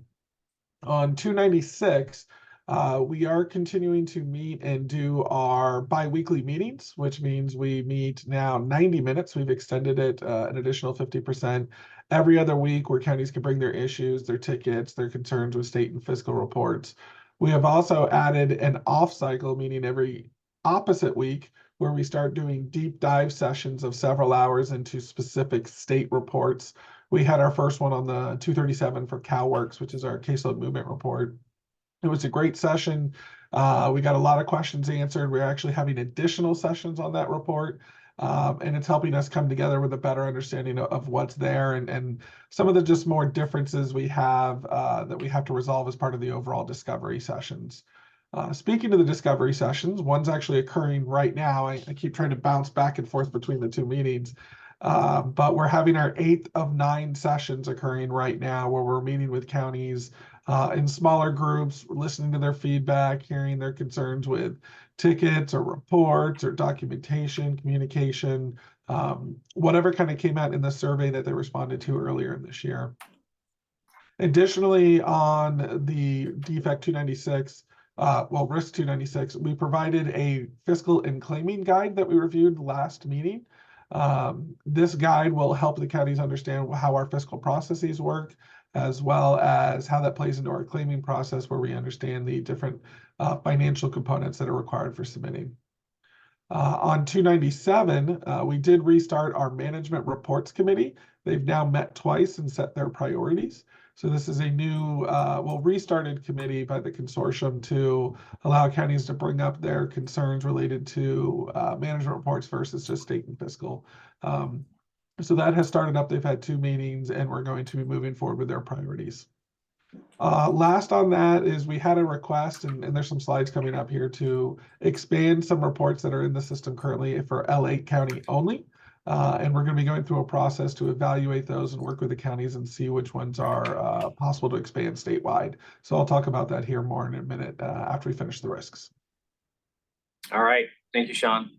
Moving on into 298, identify continuous improvement process to prevent poor welcome bot and authentication bot customer experience. So on January 25th, we implemented over 600 updates to the utterances. And so that's helping the bot understand what the caller is requesting. We've seen improvement in the success rate of those bots as a result of those. So we continue to evolve the capabilities of those bots and improve their ability to understand the caller's intents. On 299, operationalizing the innovation scaling and the proof of concept initiatives. We are currently reviewing a summary report with our QA partners and for publication, so that as additional innovation items come down the line from a proof of concept perspective, that we improve the ability to scale those from proof of concept to pilot to a full rollout across the counties. And so the project learnings have been incorporated there. And then the final risk on 300, the stability of the CalSAWS enterprise identity and access management services.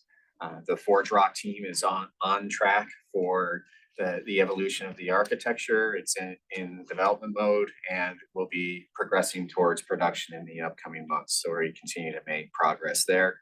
In addition, overall on the security posture, we continue to look at other ways to evolve the security posture across the entire CalSAWS ecosystem. With that, Michael, I can return it back to you for questions.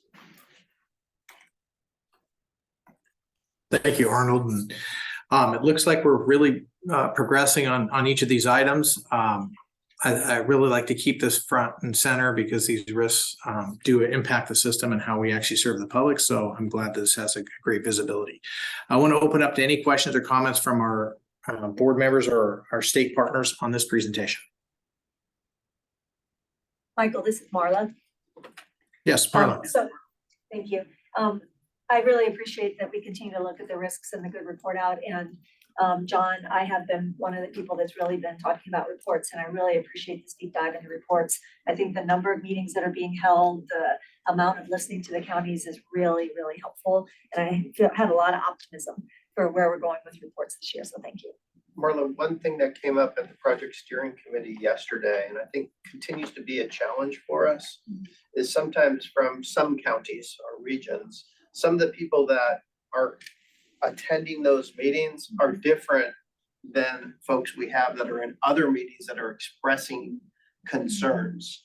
And we're trying to make sure that we have the right people in the meeting and that the people in the meeting are sharing upwards to executives and across the departments on doing that. But it continues to be, I'd say, a challenge that sometimes the finite resources that we have that are dedicated to reports are getting pulled in multiple different directions. And the strategy that the team's employing is trying to get all of those people into those now weekly meetings. They're different meetings that are off cycle, but weekly meetings, so that it's using those forums to be able to do that.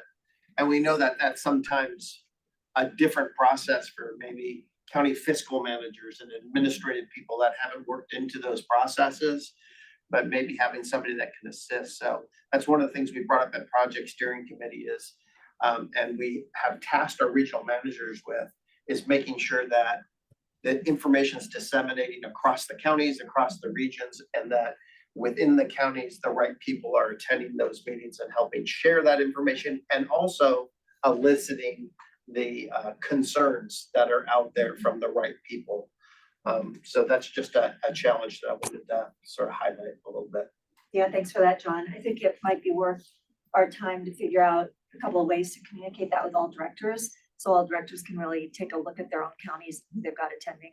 Maybe next time you're at CWDA, maybe an email communication to directors, just to put it on directors' radars to pay attention to who's attending what meetings.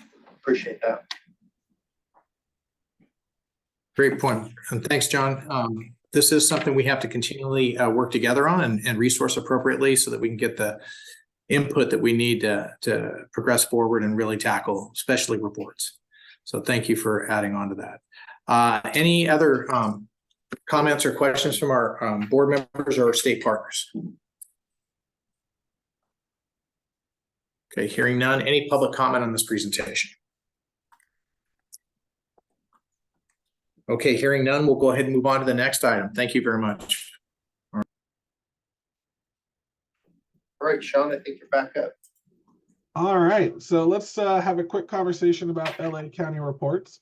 As we heard at the conference last month, as well as we've heard through some CERs and our conversations with the counties, there's a lot of interest around a subset of reports in the system. It's somewhere between 90 and 100, where these reports were originally designed and implemented specific for Los Angeles County.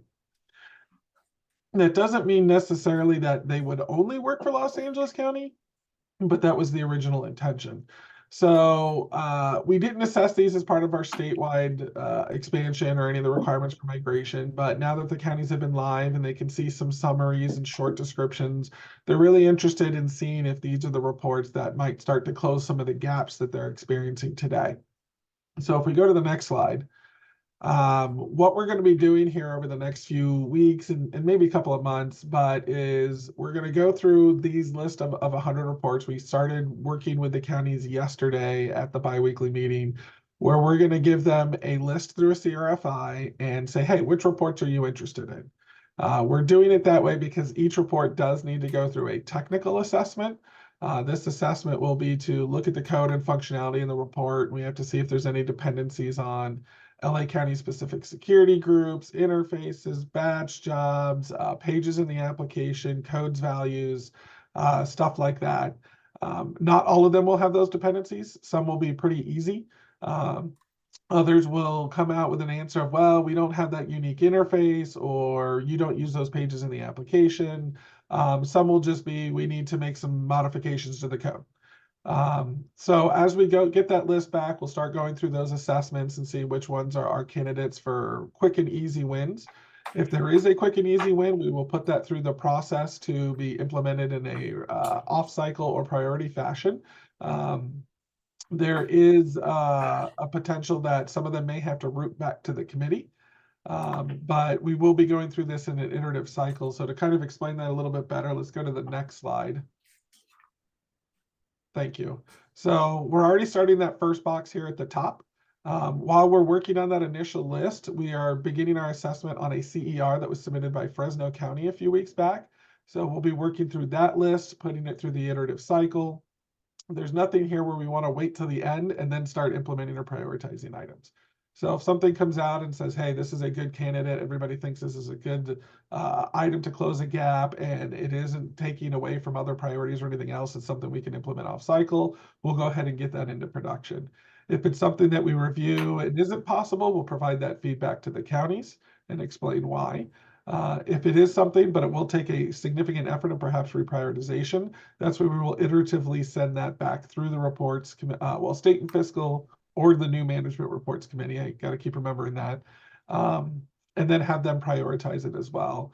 But as we go through the next few weeks, this will be something where we'll start seeing effort going in and outcomes for the counties to see reports that they don't have currently today.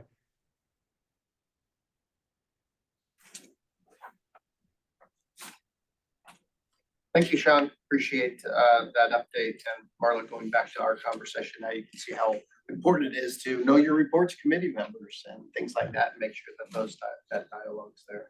So Michael, back to you for comments. Thank you. Thank you. I think it's incredibly important, and it's in our fabric to share benefits and things that we learn from one county to the next. And LA County is more than happy to share anything that we've done early on. And this is one of the areas. So I'm really in favor of this. And also just want to make sure that as we go through the process, that as we make these things more available to multiple counties out there, that we don't disable it from working in LA County or make a change that we're using today and we're not aware of it. So we just need to be very mindful about taking a good approach to that. And I'm sure, Sean, you guys will do that. But I'm very happy to have this being shared out. So thanks to your guys' work of digging into it. And I'm glad that it came out as a highlight at the conference. Sometimes you come out of those conferences with aha moments, and this was one, and we're definitely going to try to close these gaps. Any other comments or questions from our board members or our state partners?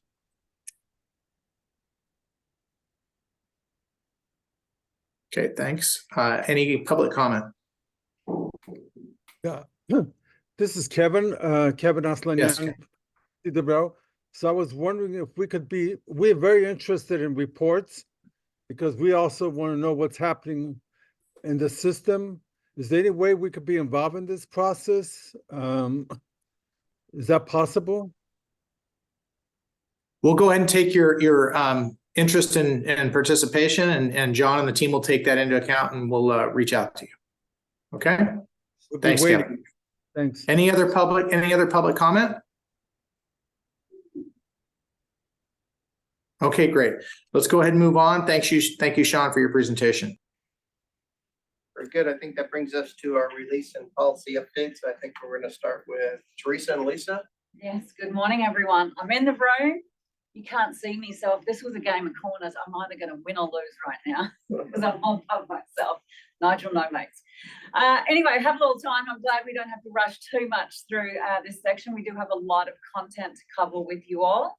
And we do want to start with our very important unwinding update. So Teresa, good morning. I'd like you to kick us off. Thank you so much. Good morning, everybody. Just some quick updates as we continue through the continuous coverage unwinding.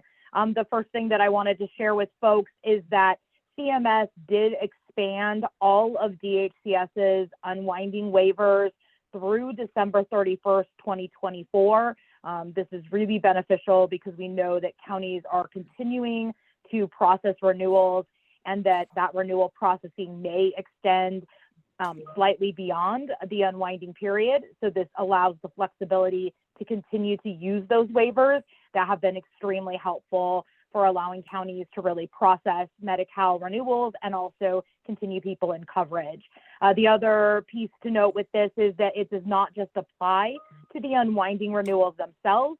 If somebody is actually moving forward with their 2024 annual renewal that is post unwinding, the waivers can be applied to those renewals as well. So it definitely allows for some continued flexibility and continuous coverage for members. Speaking of those waivers, we really saw some exciting news in our unwinding data that we posted for December 2023. As a reminder, this is the first time we were going to see the renewal month where the automation of the under 100% of the FPL, those claiming zero income, and also those with stable income, some of the waivers that were highly anticipated went into effect. And we did see significant increases in California's ex parte rate across the state to a tune of about a 66% ex parte rate, which was a huge success. Because of that ex parte success rate, we also saw a pretty significant decrease in procedural discontinuances. So we're hopeful that this has been not only a wonderful waiver for our Medi-Cal members, but also a great opportunity to reduce some of the administrative burden on our local county offices. The third or the last item around data is just that we also needed to report out federally on our 90-day cure data. And so these are the cases that had their renewal and now have post 90 days to really see where that month's renewal settled after most of the annual renewals were processed. This information was posted to the DHCS website, and it was for June through August of 2023, and that data has now been refreshed and has its own link on the DHCS website. And that is all the updates that DHCS. Thank you. Just to look at this through an automation lens with the extension of the waivers and the flexibilities, we are systematically going through all the protections we have put in place. A lot of those were RE month driven because since the unwinding was timed to be at the end of May. So we are working hand in hand with DHCS to go through and confirm those that we're extending and through December of 2024. So that work did start this week as well. And those updates will be provided in the monthly CCU communication that we send out to the counties.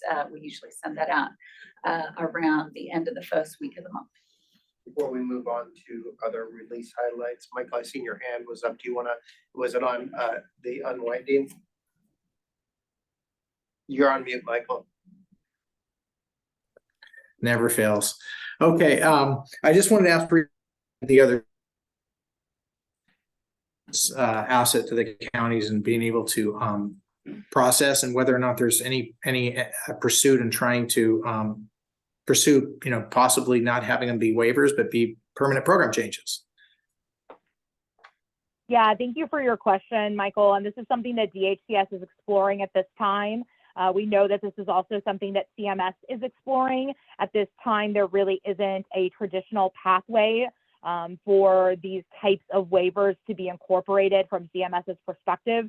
So we know that they are giving considerable thought to what should exist beyond the unwinding and become options long-term for states. And so California is definitely waiting in anticipation to hear what CMS will be releasing on these particular items. And more to come. And we've heard a lot of feedback from counties about what they would like to continue past the unwinding, and we're tracking closely on taking that into consideration as we continue to explore this option. I think, Teresa, the one item we are looking at, it's on the next slide, is, prior to the unwinding beginning for the annual renewals, we would send out a single reminder to our Medi-Cal members saying your renewal packet is due. I know we're exploring keeping that second reminder. So when we started the unwinding back in April of last year for the June renewal cycles, we would send 2 reminder notices to return a renewal packet. We were tentatively planning to turn that second reminder off in April for the May renewals, but I believe we are actively working on keeping that on for the future. And I know that DHCS is working on a meeting on that. Yes, thanks so much for that. And that is correct. That is not a waiver. It is a decision that'll happen at the state level. And Lisa's absolutely correct. That is something that we are moving forward with, and we'll be issuing out policy very soon on that particular item. Thank you, Teresa. All right, so let's talk about some of the CalSource releases. Quick recap: January, we ran a COLA, the CalFresh SSI COLA, right after the new year. We also had our release, January release. There were over 45 items in that release. Fast forward to this month, an important update that went in the system. We had a combined CalHERS release last weekend. We also, back on the 8th, implemented the 2024 FPL COLA values in the system. So if folks are running online EDBC for starting March benefit month, they'll see those new values. We do have the batch process scheduled to run on March 2nd. The CIT did go out to all counties. Actually, it went out last week, but it was reissued on Monday with an update. And so that is out. It's an important document. I know for some counties it's the first time the FPL COLA will be running CalSource for you. We include what we call a batch memorandum update. It details out when we're running, the sequence in which we're running the COLAs, when it will start, projected caseload. I think we have about 1.7 million programs that we're going to be running for the entire 58 counties. It will start Saturday, the 2nd. The system is available during that COLA processing. So I know a lot of folks are continuing to work overtime. The caveat there is, depending on where we get in that processing late on Saturday, there may be some sporadic slowdown in the system, but we do keep the system up for those folks who are already scheduled to be working that day. If we look forward to March, we do have our March release that is scheduled to go out on 3/25. As we stand today, we're over 50% executed and passed in our system test on that release. Quality assurance testing is also in flight, as well as our county validation has begun for this release. We do have, I think at last check, a little over 50 system change requests and training items going in this release. On this slide are just some key policy highlights. We do have some ABOT updates going in to reflect the policy of increasing age requirements, new exemptions for veterans, for foster youth, for individuals experiencing homelessness. So we want to get those changes in the system. We know that the current waiver for ABOT does expire at the end of October. And based on discussions we've had with CDSS today, they are looking to request a new waiver beyond October. Nonetheless, we want to make sure the system has that functionality and it's ready to go depending on the outcome of that next waiver. Also, very importantly, from our CalFresh perspective is EBT and changes we're making around the electronic benefit replacement. So this is a coordinated effort with Benefits Cal. So folks will be able to log in and submit requests for replacement, the EBT 2559, the 5259A. We've developed an API where we're going to take that information that's entered on the portal and bring that into new pages within CalSource, so workers will be able to see what was submitted through the portal. It's also going to automatically update imaging with a copy of the forms that have been submitted. And we have a new task type called EBT fraud. I believe something to that effect, but escapes me right now. But there will be a task created. It is going to have that 10-day due date. I believe that's the period in which counties have to review those requests that come in. Given the prevalence of this activity in our community and the importance of this change and understanding what it means from a process perspective. We are scheduling a separate walkthrough of this functionality with counties. That request should go out next week. It's going to be in addition to our regular released webcast, which is scheduled for the 5th of March. I think our last few webcasts, we've easily had over 300 plus county folks log in. It's a very well attended webcast. We usually have about 20 system change requests we demonstrate. In order to give this change the focus it needs, we are going to schedule a separate session there specific to it. So more to come on that one, and we will be making sure that when it goes out, that regional managers can follow up with the counties and make sure they receive that.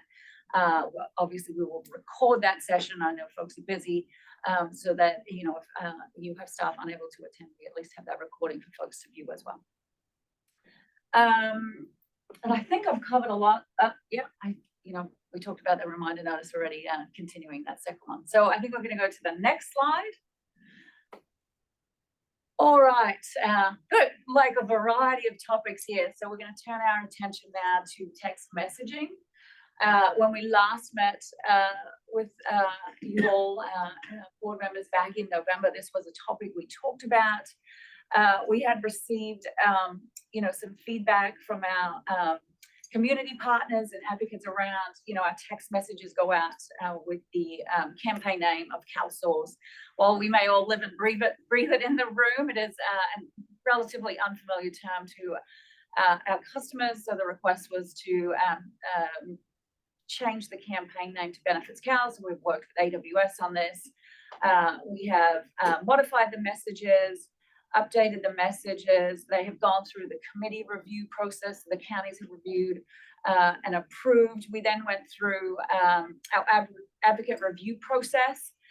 We have received those comments back, and we are actively reviewing them this week and looking to provide responses back next week. So as it stands right now, it's tentatively scheduled for 2407, which is our July release, and based on how we can progress forward, that may inch in a little. We also want to, prior to this change, for all the individuals that are opted into text messaging, send them an informational text so that, my example yesterday for PSC was appointment reminders, and we send multiple of those leading up to 3 days before, up to the day before the appointment. We want to make sure that, folks are aware that suddenly if it comes from CalSource and the next day it's Benefits Cal, there's at least some information provided that this is an intentional switch, and we have awareness there. We're also, I think the discussion in November was just around awareness of what text could I receive. We do have an inventory that we maintain and publish. That is something we're sharing with Benefits Cal and looking to put an update out on an announcement about the change, as well as here are the texts you may receive. So that's the first work stream. The second work stream that we had, again, focused around our discussions back in November. We do send text messages right now in English and Spanish. Again, we've been working with AWS, that they manage the pinpoint service that we use to send text messages. There is the capability to send additional languages, so we're going through that process of translating. Once we lock in on the message modifications that we have right now, we can then start to translate those into other languages and work through the process of rolling those out once we complete testing. We do know with some of the languages there's some challenges with the devices. We don't control the device that everyone has in their hands, so there may be some character sets that don't work on old phones. So that is part of kind of the research we need to do as we move forward with rolling out languages. And that is the update for text messaging. Next slide. Oh, yep. This is Ethan from Sacramento. I have a question. Are there any metrics on how many text messages actually result in the customer contacting the county for their appointment, and if that appointment actually ended in being a benefit approval? So I guess my question really originates, are we sending out a ton of text messages and it's not actually producing the amount of work for the counties in order to keep people on benefits or to be able to get those appointments completed in time? I don't have metrics in front of me, but we can definitely pull, appointments that have gone out and then look at the statistics or query the database, because we track appointments that held or as well as rescheduled. So as long as that information is being updated in the system, we can correlate those different data points. Thank you. You take that as an action, John. That's it for me. Are there any other hands? All right, next topic, we wanted to put this on here. This just came up at the end of last week.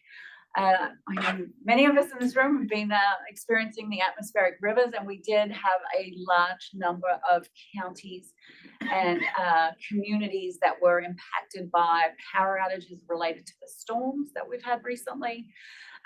So where we're currently at is CDS, working with CDSS, they're submitting a waiver request for automated replacement. So the current, and this is the first grouping, if you will. So this was data from PG&E. There's 26 counties. There's a very large number of zip codes in these counties. So we are currently pulling data for CDSS so they can submit their request to FNS to get approval to run this replacement. And then again, it's 50% of the CalFresh benefit. There is a second, potentially third request coming. CDSS is working with the power companies down in Los Angeles and Southern counties, as well as San Diego County. So once they get that data from the power companies, we get the request, we pull the data out of the system that goes on the web. So it's a multi-step process. Just wanted to let the board and directors know that this is coming. Typically, once we get approval from FNS, we turn these around within about a 3-day period to get those benefits replaced. If you go back 12 months, we're getting ready for wave 2 cutover, and we had, I think, 3 mass replacements and 5 rounds of disaster CalFresh. So this is something we're in California, we experience every year. So we will, be responding as quickly as possible to get the state the data they need in order to get these approvals through from FNS to move forward. Next slide. I'm going to hand off to Jason Osterwald, who's going to talk us through workload assignment. All right, thank you very much, Lisa. Well, good afternoon, or good morning, everyone. Really happy to be here today to have the opportunity to give you guys an update on what we're doing with our next chapter in workload assignment or workload management for the counties. Just to give you guys a little refresher on what we're doing, this is very specific to addressing some concerns that we have heard from the counties, either through site visits or via various CERs related to intake appointment scheduling and intake worker assignment. So that process where clerical staff is going into the system, trying to figure out who I'm going to assign appointment to or what worker I'm going to assign this case to, as well as kind of the metrics and making sure that things are moving through the process slowly. A lot of counties we've heard are leveraging external tools outside of the system.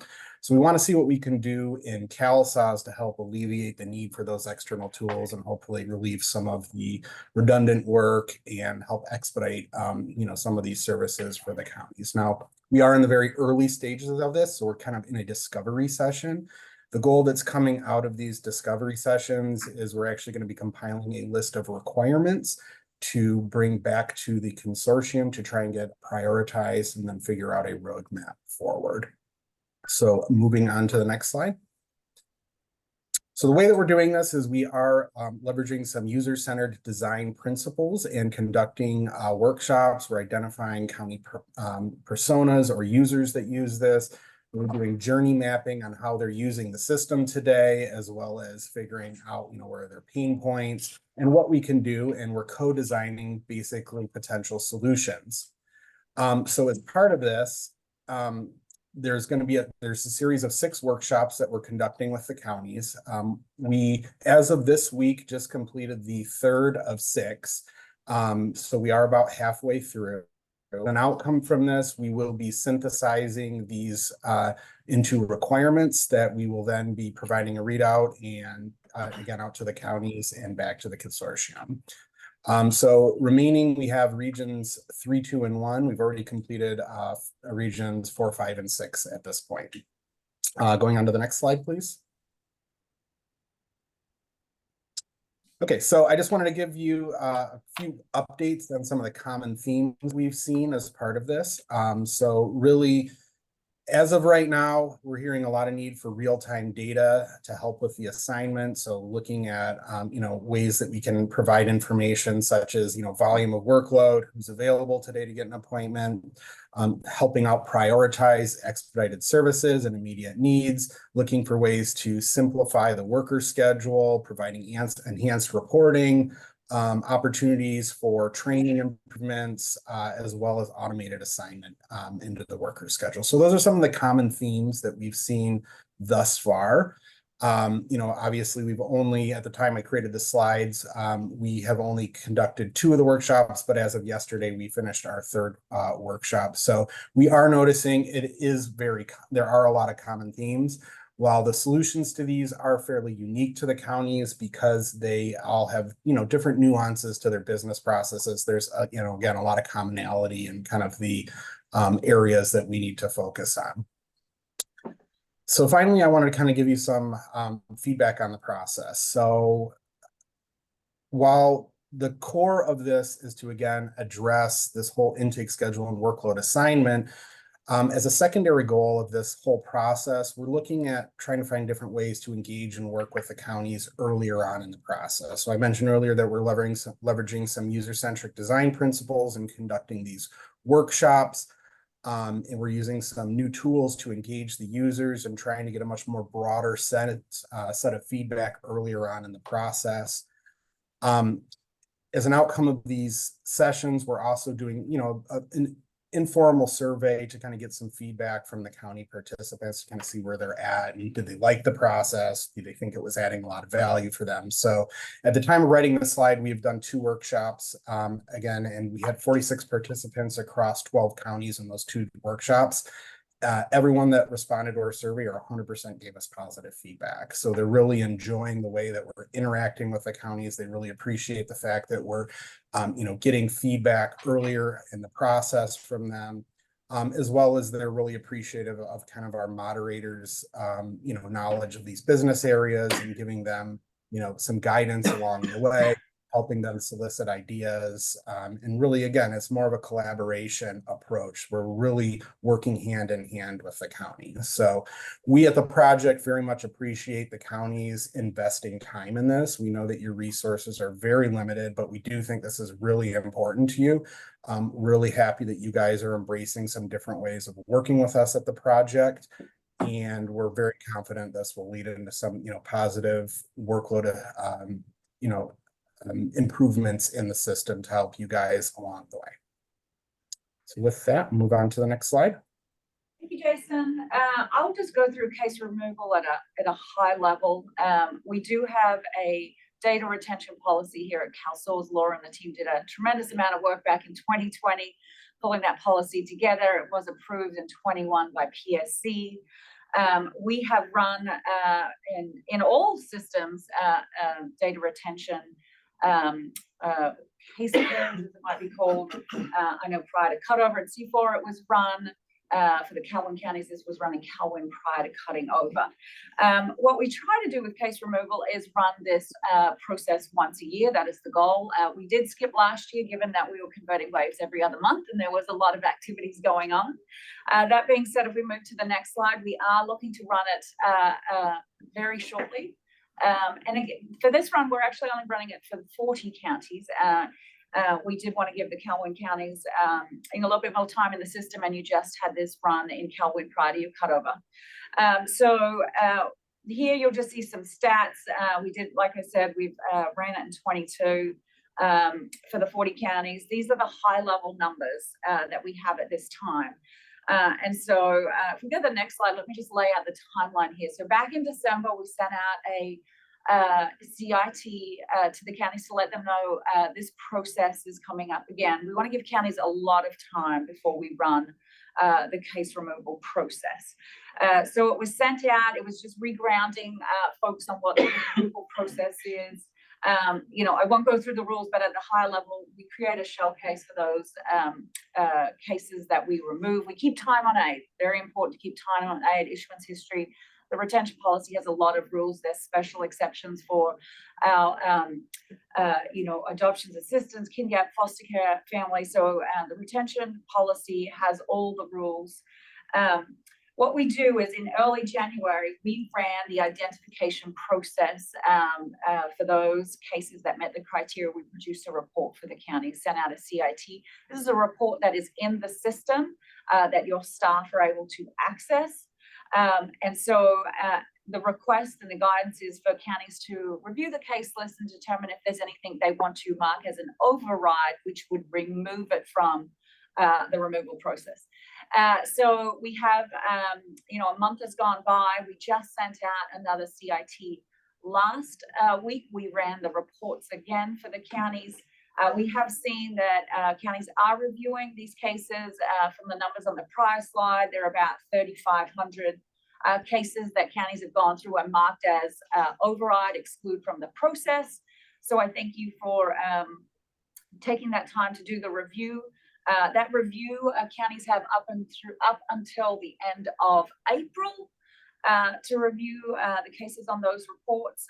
The plan at this point is that first weekend in May is we'll actually start the process to remove those cases.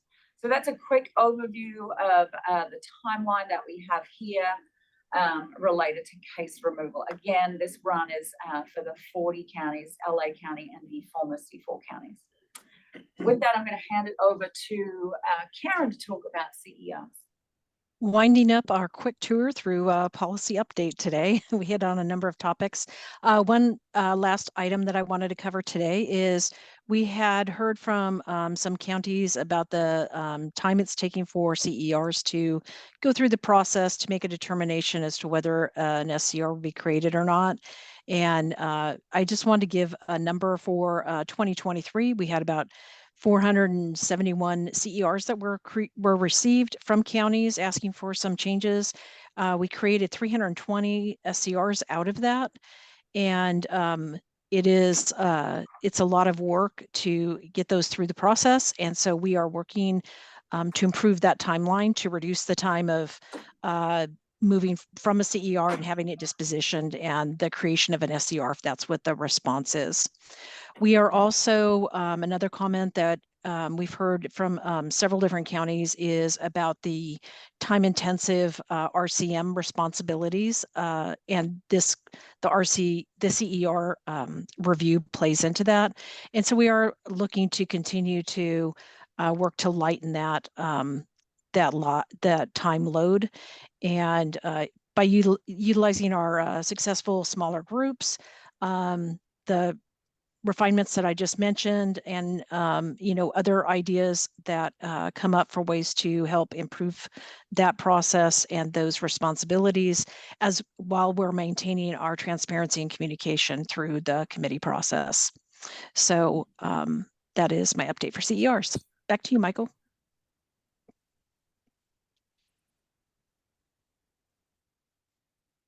Thank you very much. That was a lot of material covered. So I'm going to open it up to questions and comments from our board members or our state partners on this. I see Gilbert's hand up.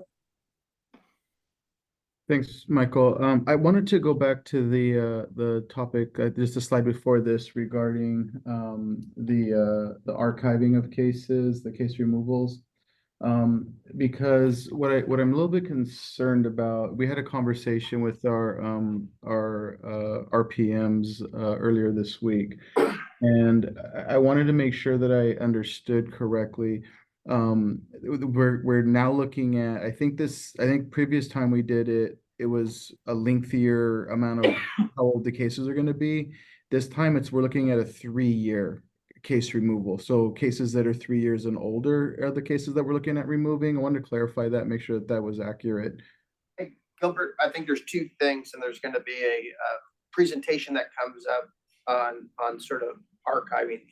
What Lisa just went over is the data purge. So when we have our data retention policy and talking about things that we don't get rid of, foster care cases, time on aid, things like that, that is the process of purging and creating those shell cases. We're going to have a presentation that comes up that talks about a process to move some of our data to a different storage database. And that is our next presentation at a high level that says online is going to show when they first query 3 years, And then if your worker wants to be able to see all of the data that's in the database, they're gonna hit a history record and it will bring that forward and be able to do that.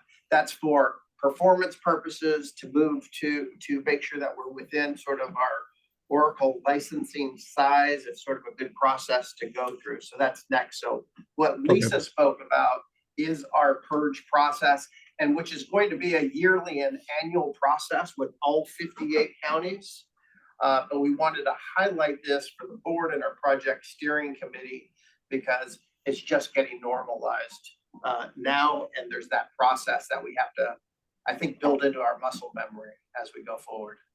All right, well, then I'll reserve the rest of my questions till after the next presentation. Thank you. Thanks, Gilbert. Appreciate it. Thanks for clarifying that, John. Any other comments or questions from our board members or state partners? Okay, hearing none. Any public comment? Yeah, that was a lot. I should say about call centers, at least in Sacramento County. It's a nightmare. People call up and they get hung up on. They're not able to access the call center. So I'm not sure what's happening in the rest of the state. I think that it's the waiting time are long, and we have not seen any data from you all about what's happening with the call centers, but that's a big concern for the advocate community. So for whatever it's worth, I mean, I don't know if that means anything. The other issue was about the CalSAW's work assignment of workers. That affects the public because people are hungry and they come in, and sometimes they get assigned a worker 10 days, 20 days outside. So we're wondering if we could be involved in that process to make sure that our people get their benefits on time in the right amount in the right way. So those are the two comments that I have for whatever it's worth. Thank you for listening. Thank you, Kevin. We've got your comments and requests, and we'll go ahead, and it's been documented. Thank you so much. Any other public comment? Okay, we're going to go ahead and then move on to our next item. Thank you to our presenters. Hey, good morning all. I'm going to provide a brief update on the data archive process. I know John covered most of my slides here, but I will go through some of the key highlights here. So data archival, is a little bit different than the data purge, where we are just moving the data. That is some of the old data, in this instance, we picked 3 years. So any data older than 3 years will be either moved to a different partition within the same database, or you can move to a different database itself. So we took the later approach, and we are going to move the older data to a new database to enhance the user experience. The user experience will be enhanced because it's going to have a better performance, and also we'll be saving on the storage cost. In this phase one, we are not looking at the entire set of tables that's been utilized in CalSAWS. So we are targeting only specific functional areas like eligibility, correspondence, and the benefit issuances. So only those 3 functional areas are impacted. And we designed the solution, keep in mind, to have a very minimum impact to the workers as well as the ad hoc user group. Can you go to the next slide, please?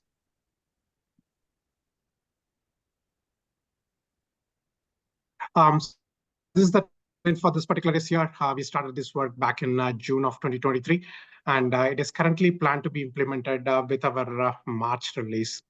Even though we are going to implement this change in the month of March, we are not going to actually move the data until June to give enough time for the ad hoc user group to make the changes so that they'll be able to retrieve the data from the newly implemented database. Next slide, please. And again, these are the 5 steps that we are implementing with this particular change. I just want to highlight one, that is the unarchive process. Again, Here, the data is not going anywhere. It is getting stored in a different place. And if the worker wants to review that data, they can go to the case summary page. There is a page in CalSOS, and there is one button. All they have to do is click that button. The data will be retrieved from the archive database, and it will be moved to the primary database, and they can readily access the data. And even they can update the data, or they just view the data. So it's up to the users. The plan is again, to have this as a continuous process on a monthly basis. So every month we'll be running this process and then move the older data to the new set of database. So that's all the key highlights for this process. And again, the next slide is talking about the impact to the ad hoc user group. Currently, the ad hoc users, they get all their data in one single database. With this change, if they want to access any data that is older than 3 years, they have to connect to the new archive database, and then they have to merge the data and then utilize the data. That is why we are giving the ad hoc user group enough time to make changes so that there is no interruption in their business process. That is why the SCR is going in March, but it's getting implemented only in the month of June. Thank you, Vivek. Appreciate that. So to summarize, this is online as your worker experience will be as they go to a table that has historical data in there. What will be viewable right online when they first get to that page is 3 years. If they have to go beyond it, there's going to be a history button, and they'll hit that, and that will also be performant. It'll bring the rest of that right there to them if they need that. From looking at worker use patterns, over 90% of the time, what they need is in that first 3 years. So it gives us better storage, it gives us better performance online, but it makes that readily available for that historical data. So there should be minimal impact to the users on that. Of course, we will be doing release notes, training them up, letting them know that. I think a slightly higher impact is on your ad hoc users if they have to do trend data past that 6 years. That table names, data structures, all of those types of things are very much the same, but they're going to have to run against different database and then merge that data. And we are working with them on that to inform them, and we will also support them through that process. But Gilbert, I think this is the difference between this change and what was talked about through the purge process, which was really adhering to our data retention policies that we have. So with that, Michael, I'll turn it back to you to see if there's other additional questions. Yes, thanks for those clarifications, John. Any other questions, comments from our board members, state partners? So if I can kind of follow up on some of the questions from before, Thanks, I do appreciate the difference, and I have a better understanding now than how we originally talked about it when it was presented. And I guess, the 3 years that was described, that there was going to be a button that it could come up so the staff could see it right away. And it wasn't going to be like lost or gone anywhere. It's just going to be not immediately available, but it was going to be, real time available with the click of a button, if you will. And so they're glad to hear that's being confirmed there. And the other thing was the impacts on the reports. And we are an ad hoc, reporting county, and so we do use that. I know we have a lot of other counties out here that use the ad hoc systems. And I guess maybe just for clarity, what exactly are we talking about when it comes to the communication and the assistance that's being provided to them, so that way we can make sure that our teams know what to be expecting in ways of communication and ways of support, so that they and I know we talked about the SCR being released now, and then it's not going to be implemented until the June release, I heard. But 3 months may not necessarily be enough time for them to get everything in place. I don't know how much change. I'm not a techie, so I don't know how much change we're talking about here, but you know, we all have bandwidth and capacity issues, and you know, I don't know to what extent how much we depend on data older than 3 years, honestly. So the team feels like we have a good communication plan to get things out there, that the change is negligible in the queries, but it will take some tweaks. We are planning to allow ad hoc users to be able to get support from the team as we go through that, but we will loop back around with our RMs, make sure that we have a documented sort of robust support plan. We'll bring that back to the next JPA just to again confirm that plan, and then see if we're ready to make this change in that June timeframe, and if we provide enough time for people to acclimate to this change.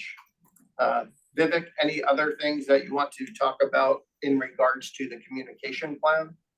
Again, like, we are meeting with the ad hoc user group on a monthly basis now. I think every 2 weeks, like, we are meeting with them, and we are providing the support, like, they are asking for, like, and again, technical support as well as the functions support, John.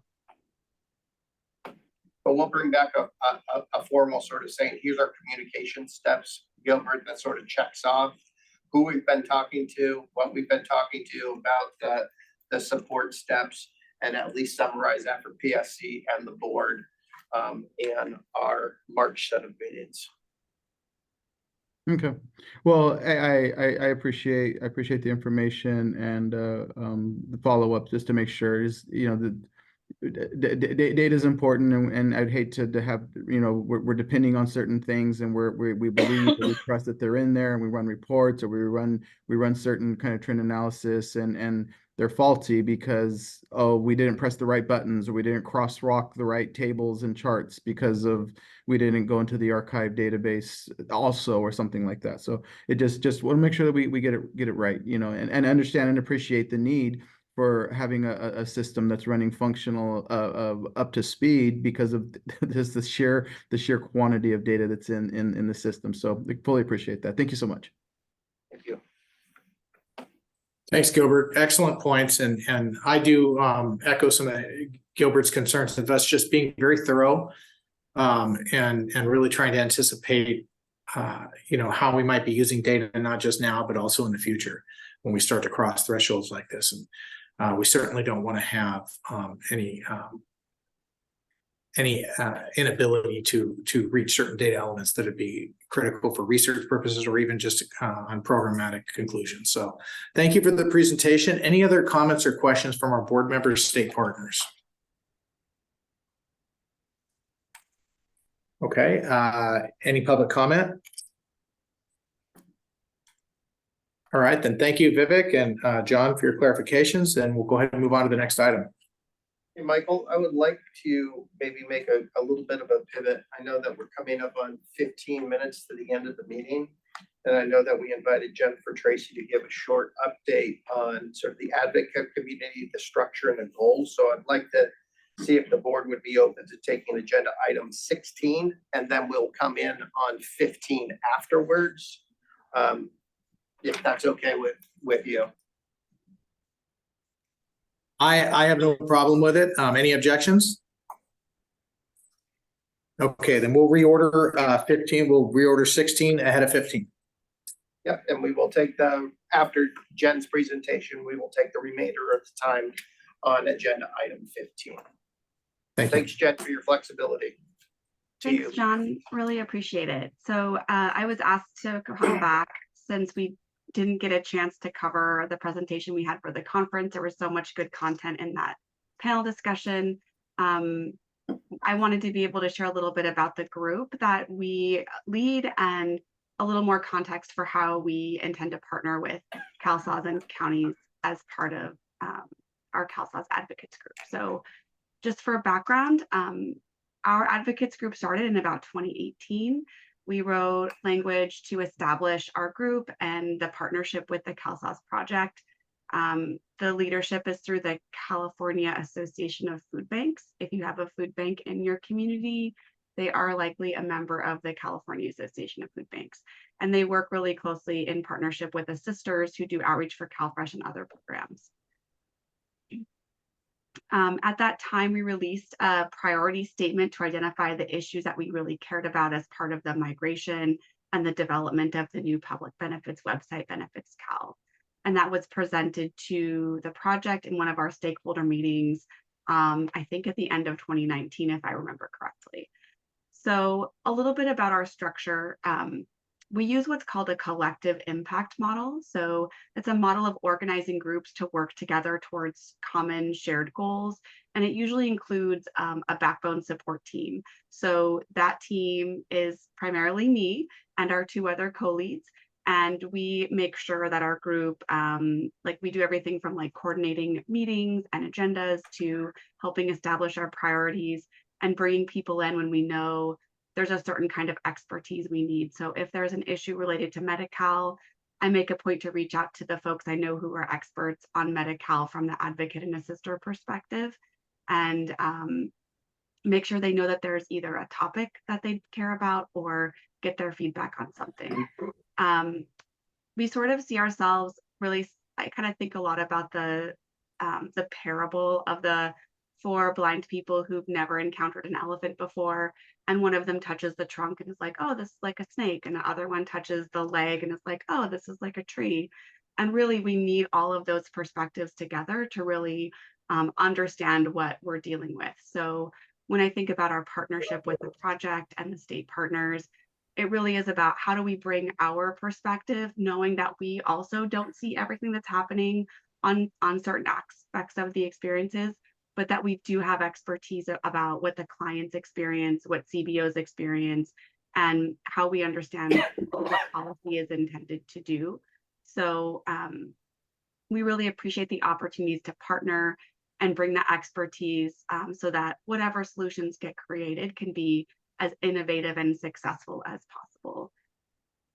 And we also are really grateful for the successful ways we have been able to partner, helping to identify defects in Benefits Cal, helping to identify opportunities to improve access for consumers, and just helping to kind of shed a little bit more light on the consumer experience, knowing that a lot of your staff have that as well, but bringing that all together to help us create really strategic solutions. So as we look ahead to this year and beyond, we had a strategic planning conference of our own just before the CalSAS conference in San Diego.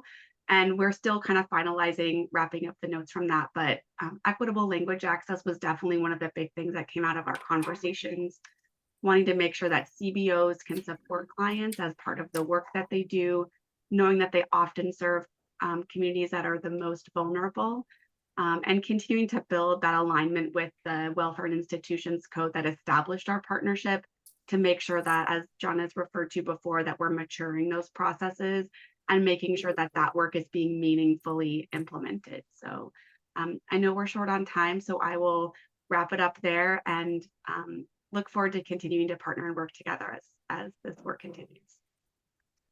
Thanks, Jen. I think it's back to you, Michael. Thank you very much, Jen. We really appreciate the partnership. And you're right, I love the parallel analogy, because really we all look from our own lenses, and when we collectively do that, I think we end up with a better product in the end. And I see in your strategic plan equitable language access, and that's a big focus of ours as well. And we've seen some really promising things on the artificial intelligence front that may be able to help us really start to tackle that in a meaningful way. So I'm excited where that might be headed. And so I really appreciate your presentation, and I want to open up to any comments or questions from any of the state partners and board members.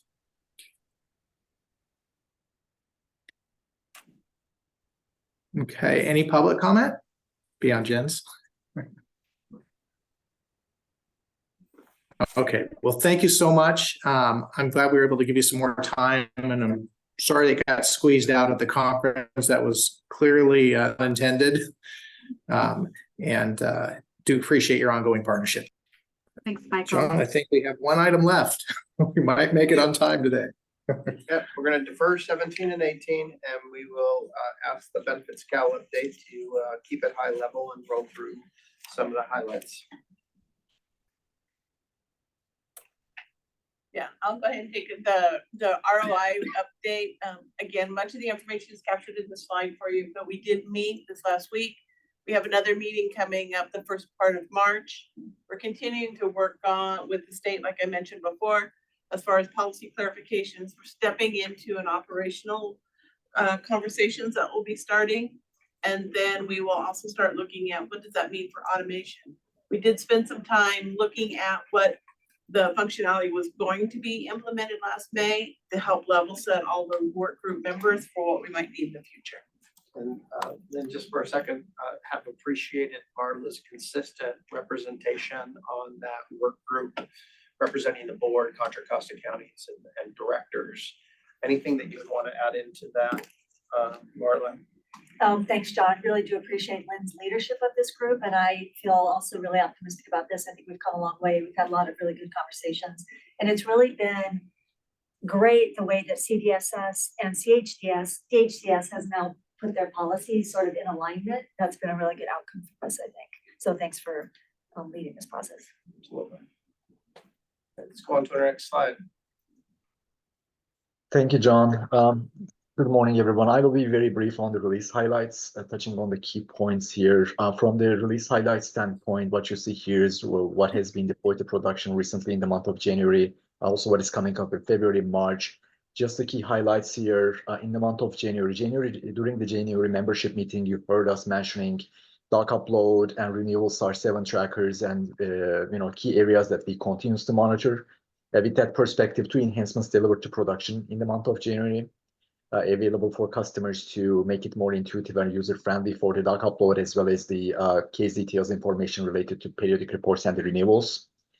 And also we had an action item from the previous JPA meeting. I want to quickly address that one too, regarding the disability accommodations.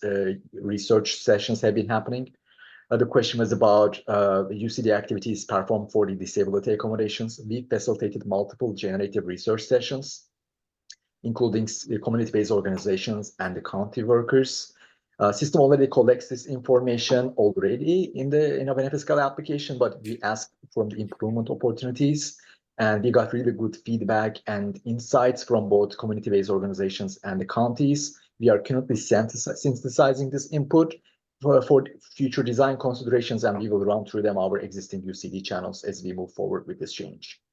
And I'm going to jump on to March release, since we have 2 key enhancements that I want to highlight here briefly. CF303 form will be digitized in benefits cal in the month of March. That will allow customers, if they lost their CalFresh benefits due to a life situation, they can ask for replacement. Similarly, EB22259 form will be digitized for any EBT theft or replacement situation happened. Customers will have the opportunity to submit that online through benefits cal. And the third piece is the time clocks enhancement that we have been working for a long time. That was something we have been working toward March, but there is also a feedback cycle for operational readiness aspect of the equation for the county side. I don't know, John or Lynn, if you want to add anything briefly on that enhancement.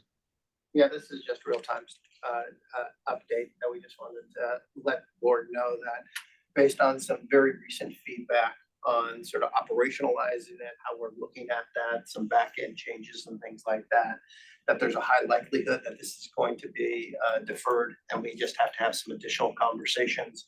But we'll make sure that the board's kept in the loop as this comes forward. We've been keeping this on this sort of tracking mechanism, and we just wanted to be able to, highlight that there's a high probability that may be deferred, and we have some communications that are going to need to happen after this, but it's real-time information. Let's move on to our next slide. Thank you. I think we can go to the following next slide too. We already covered most of this information in my highlights. Yeah. So we also had an action item from the previous JPA meeting. The question was about a number of applications submitted through community-based organizations, and as of January 31st, number of applications submitted by the CBOs is 273,000. That was the number has been requested as a metric. from the previous JPA meeting. I just wanted to close that action or address that action item as well. And as we started the calendar year 2024, we just wanted to share with our JPA board that we had a strong start from the adoption and usage standpoint too. Over 264,000 applications submitted by the customers during the month of January itself, and over 2.8 million documents uploaded. And since go live in 2021, we exceeded over 3.8 million applications across the board. If we can move on to the next slide, please. We had a couple action items we wanted to touch on. You see 3 here, but first 2 are already addressed by Lisa during the Lisa's updates for CalSA's release. Third one, Chris Vasquez. Chris, if you can, summarize your highlights for the third action item here. Thank you, Anar. Again, my name is Chris Vasquez. I'm the CalSA's imaging team lead. Going to start off just with a quick high-level information of what optical character recognition is. If we can move to the next slide. Optical character recognition, or OCR, is how CalSA's has been using this technology for quite some time. We use this to classify staff scanned correspondence. We do this with using 2 key data points. They're available on all of our CalSA's correspondence. The first one being form number, located at the bottom left-hand side of the page. And then the QR barcode, which is located at the bottom right-hand side of the page. Using these 2 data points, OCR can call home to CalSA's and retrieve the correct information for a document. So that's how we use OCR today. If we move on to the next slide, please. An advantage of, so OCR offers a lot of advantages as far as classification goes. We're aiming to bring this to Benefits Cal. Benefits Cal makes up a significant portion of CalSA's document submissions. As much as 30% of the document submissions in 2023 were via Benefits Cal. By introducing OCR to customer uploads, we've seen an improvement in accuracy and specificity for up to 50% of the documents during our testing. What this translates to is more accurate tasks for our eligibility staff and ultimately a reduced workload for all imaging staffs in terms of re-index work. If we could move to the next slide. We have a timeline that we're looking at right now where this functionality will be introduced in a 3-phase approach. Starting early March, we're going to enable this functionality for 25% of Benefits Cal customer uploads. That'll make up 8 counties worth of volume. In our second phase, we're going to evaluate the utilization and the solution to identify if there's any improvements or changes that can be introduced. Leading us into our phase 3 deployment, which will be to the remaining 75% of Benefits Cal uploads, making up the total 58 counties worth of volume. Moving on to our final slide, we also want to share that we're going to be using all of the available tools to ensure that counties have awareness of this change, as well as opportunities for county feedback as we roll this out. We're going to be performing outreach prior to each of our deployment phases. So we're going to be sending out a CalSA's informational transmittal, or CIT, that'll introduce or that'll include the description, go live dates, what counties are going to be in each of the phases. Additionally, we've started socializing this with our imaging committee members since late last year. We're going to go a step further than that with this, and we've been already reaching out to individual counties, imaging point of contacts, as well as our regional managers to help facilitate those conversations and really trying to bring everyone in on this effort. We're very excited for the efficiencies that this technology is going to introduce to our counties, and we're looking forward to bringing this in next month. Thank you. I'll pass it back. Thank you, Chris. Appreciate that. And Michael, I think that brings us to the end of our materials for this meeting, and back to you. Hey, thank you very much.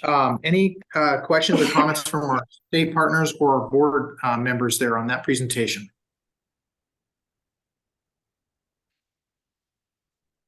Okay, hearing none. Any public comment?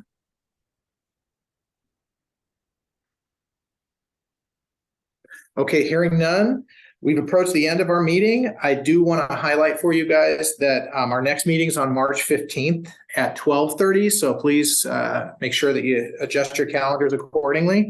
And then lastly, I want to thank Gilbert Ramos for all his years of service on our board and involved with us pretty much all the way through the process.